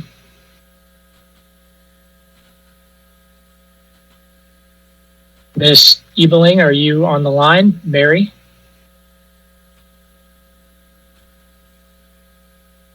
Okay, I don't hear Mary, so we're going to move forward. Rosa Nanasi Haas, are you on the line? Yes, I'm here. Thank you. Please state your name and proceed with your testimony. Hello, my name is Rosa, and I'm a current Penn Education grad student and member of Penn Community for Justice, as well as Socialist Alternative. And I urge Drexel and Penn to help fund not just Penn Alexander and Science Leadership Academy Middle School, but all schools across the city. Like other nonprofits, Penn is exempt from paying property taxes each year, even though they own $3.2 billion in real estate and have a $3.5 billion operating budget. They claim that they are training the best educators to be effective teachers through their graduate programs, yet they send these teachers into under-resourced and underfunded schools with no support. In Philadelphia, the United States, and globally, the pandemic has laid bare the inequalities of the capitalist system. While Comcast gets tax break on their $1.2 billion technology center in Center City until 2027, the school district has proposed that students who can't afford Wi-Fi in their homes use hotspots in parking lots to log into their classes. Teachers are forced to address issues of poverty, such as the lack of a strong internet connection, while Penn robs Philly public schools of hundreds of millions of dollars in much-needed funds to fix crumbling, toxic buildings and bring classrooms into 2021. Pilots are a demand that students and working-class communities in North and West Philly have had for years, and this renewed push to get Penn and other universities to pay pilots comes after a resurgence of the Black Lives Matter movement for obvious reasons. It is clear that Penn and other huge, wealthy, influential institutions in the city perpetuate more harm to communities of color than good. Penn, Drexel, Temple, Comcast, Aramark are all hugely wealthy institutions that have made their money taking advantage of every corporate tax loophole, hiring anti-union lawyers to stop their workers from organizing for better working conditions, all while taking and using resources and infrastructure from the city. Addressing this crisis will require a real program of taxing the rich, including Penn, Drexel, Temple, and Comcast, along with defunding and demilitarizing police departments, and using that money instead towards holistic social services, including education, housing, green jobs to address this climate crisis, and healthcare to get out of this mess caused by the wealthy hoarding of our resources. Both the Democrats and Republicans have not stepped up to support schools over the needs of big business. We cannot depend on either political party to save our schools. The ruling class is trying to divide families and educators around the issue of reopening in order to protect themselves from criticism over the current state of our public school system. Throughout the last year, the city, as well as these hugely wealthy institutions that control our city, have done nothing to repair our crumbling school buildings in the midst of an economic crisis where millions of people could have benefited from a Green New Deal's job program that have been created, high quality, good paying jobs to refurbish our broken school buildings. On top of taxing the rich, educators, parents, and students should be determining how and when to return to in-person learning by building health and safety committees. Families and educators both want a safe reopening, and both of these groups should be making the decisions for their schools. Health and safety committees should be established that are made up of educators, parents, and community members together with health experts to decide what is needed to make their schools safe for reopening. Those who work and learn in these schools know best what their needs are. In order to fix our collapsing infrastructure and ensure that every student has a school to go to, it will require a tremendous coordinated effort with these school committees coming together and demanding to tax the rich to fully fund our schools. When we fight together, we win. Thank you very much. That concludes our list of individuals registered for public comment. Thank you very much to our clerk. I will ask if there's anyone else present in this hearing whose name we have failed to call and that wishes to offer testimony on the resolution being considered today. Hearing none, I want to thank all the panels and witnesses for their participation. I want to thank especially all of the public testifiers, more than 30 of whom took time out of their day to make an important statement about an investment in our schools, the responsibility of our largest institutions and civic actors, and the importance of us taking action together. I wanted to offer an opportunity for the bill's sponsor to make some closing remarks as well. Councilmember Brooks. Madam Chair, Councilmember Thomas put in for comment. Should I save my closing remarks after? He just put it in. Absolutely. We can have, thank you so much, Councilmember Thomas, to our Vice Chair Thomas. Thank you, Madam Chair. Thank you for your leadership this evening. Just wanted to again thank the sponsor of the bill, Councilmember Brooks. And of course, thank you to all the testimony that we heard this evening. I think it was important to listen to people's perspective and most importantly, lived experience. I think what we heard today was a lot of testimony from students who are essentially impacted by the decisions that are made by these not just the institutions, but as well as us as elected officials. So a lot of the testimony really resonated with me. I appreciate the opportunity to listen to the public, and I just wanted to say thank you, Madam Chair, and your team for facilitating this conversation, and of course, thank you, Councilmember Brooks, for introducing the bill and forcing us to have these tough conversations. Thank you. Thank you very much, Vice Chair Thomas. Councilmember Brooks. Yes, thank you. So I had to do my thank yous, but I want to thank the young people that have invested their time and energy and passion into the future of Philadelphia. And, I just want to let you know you're heard loud and clear. And that's why we're here to begin this conversation. And then to the community members that also took time to stay on this hearing throughout the day to get your passion, your thoughts on record around what it means for us to work together to make sure that our city continues to thrive. To the parents, as a parent and a parent activist, we're in this together. And this fight is really about making sure that the next generation of Philadelphians have all that they need. And we, as parents, will be held accountable. Our children are watching us. So thank you for taking the time to put your thoughts on record. Even I think the 100 or 300 parents that sent a signed letter over to us, you're recognized here too. Our educators, we need you to continue to invest in our young people and giving them the drive and passion to do this work. And I just want to thank you all for the sacrifice in coming into Philadelphia, those that live here or those that don't live here, investing in our children in a long-term education for that. And, I just want you to know that's important to me and it's important to my colleagues. And the last thank you I want to give to Ms. Calla that brought a differing opinion on what it means to have pilots here in the city. And I want to let you know, I heard it, and I hope you also heard the thoughts and comments for the community members, the parents and the children that spoke as well. And I think that an investment into our city, or the work that hospitals specifically do in our city around trauma, around vaccination, is very important to all of us, but that does not take away from the fact that we need sound investments into our public schools in order to be preventive of some of the same things that you have mentioned. And also taking into account that many of the many of the parents that spoke today are also users of the services that the hospitals in this city provide. So I hope we're able to keep a continuing dialogue on what it means to bring pilots or silots into this city to make sure that we're funding education. And I look forward to have a deeper conversation about the coach initiative that you brought up. And I would like to speak to multiple folks that are involved in this conversation, because this conversation is not a one and done. It's a long conversation, and it's going to be tough conversations. And like I said, it's based on making sure that we're creating the best city that we can offer. And thank you to my colleagues for being a part of this hearing, and being a part of making it a great day, and for the whole team. Thank you so much. I think I got everyone. Thank you very much, Councilmember Brooks. This concludes the public hearing of the committee, and we will now recess the hearing until the call of the chair. I want to thank our public and our viewing public for your time today, and thank you very much to everyone for your attendance. Have a good night.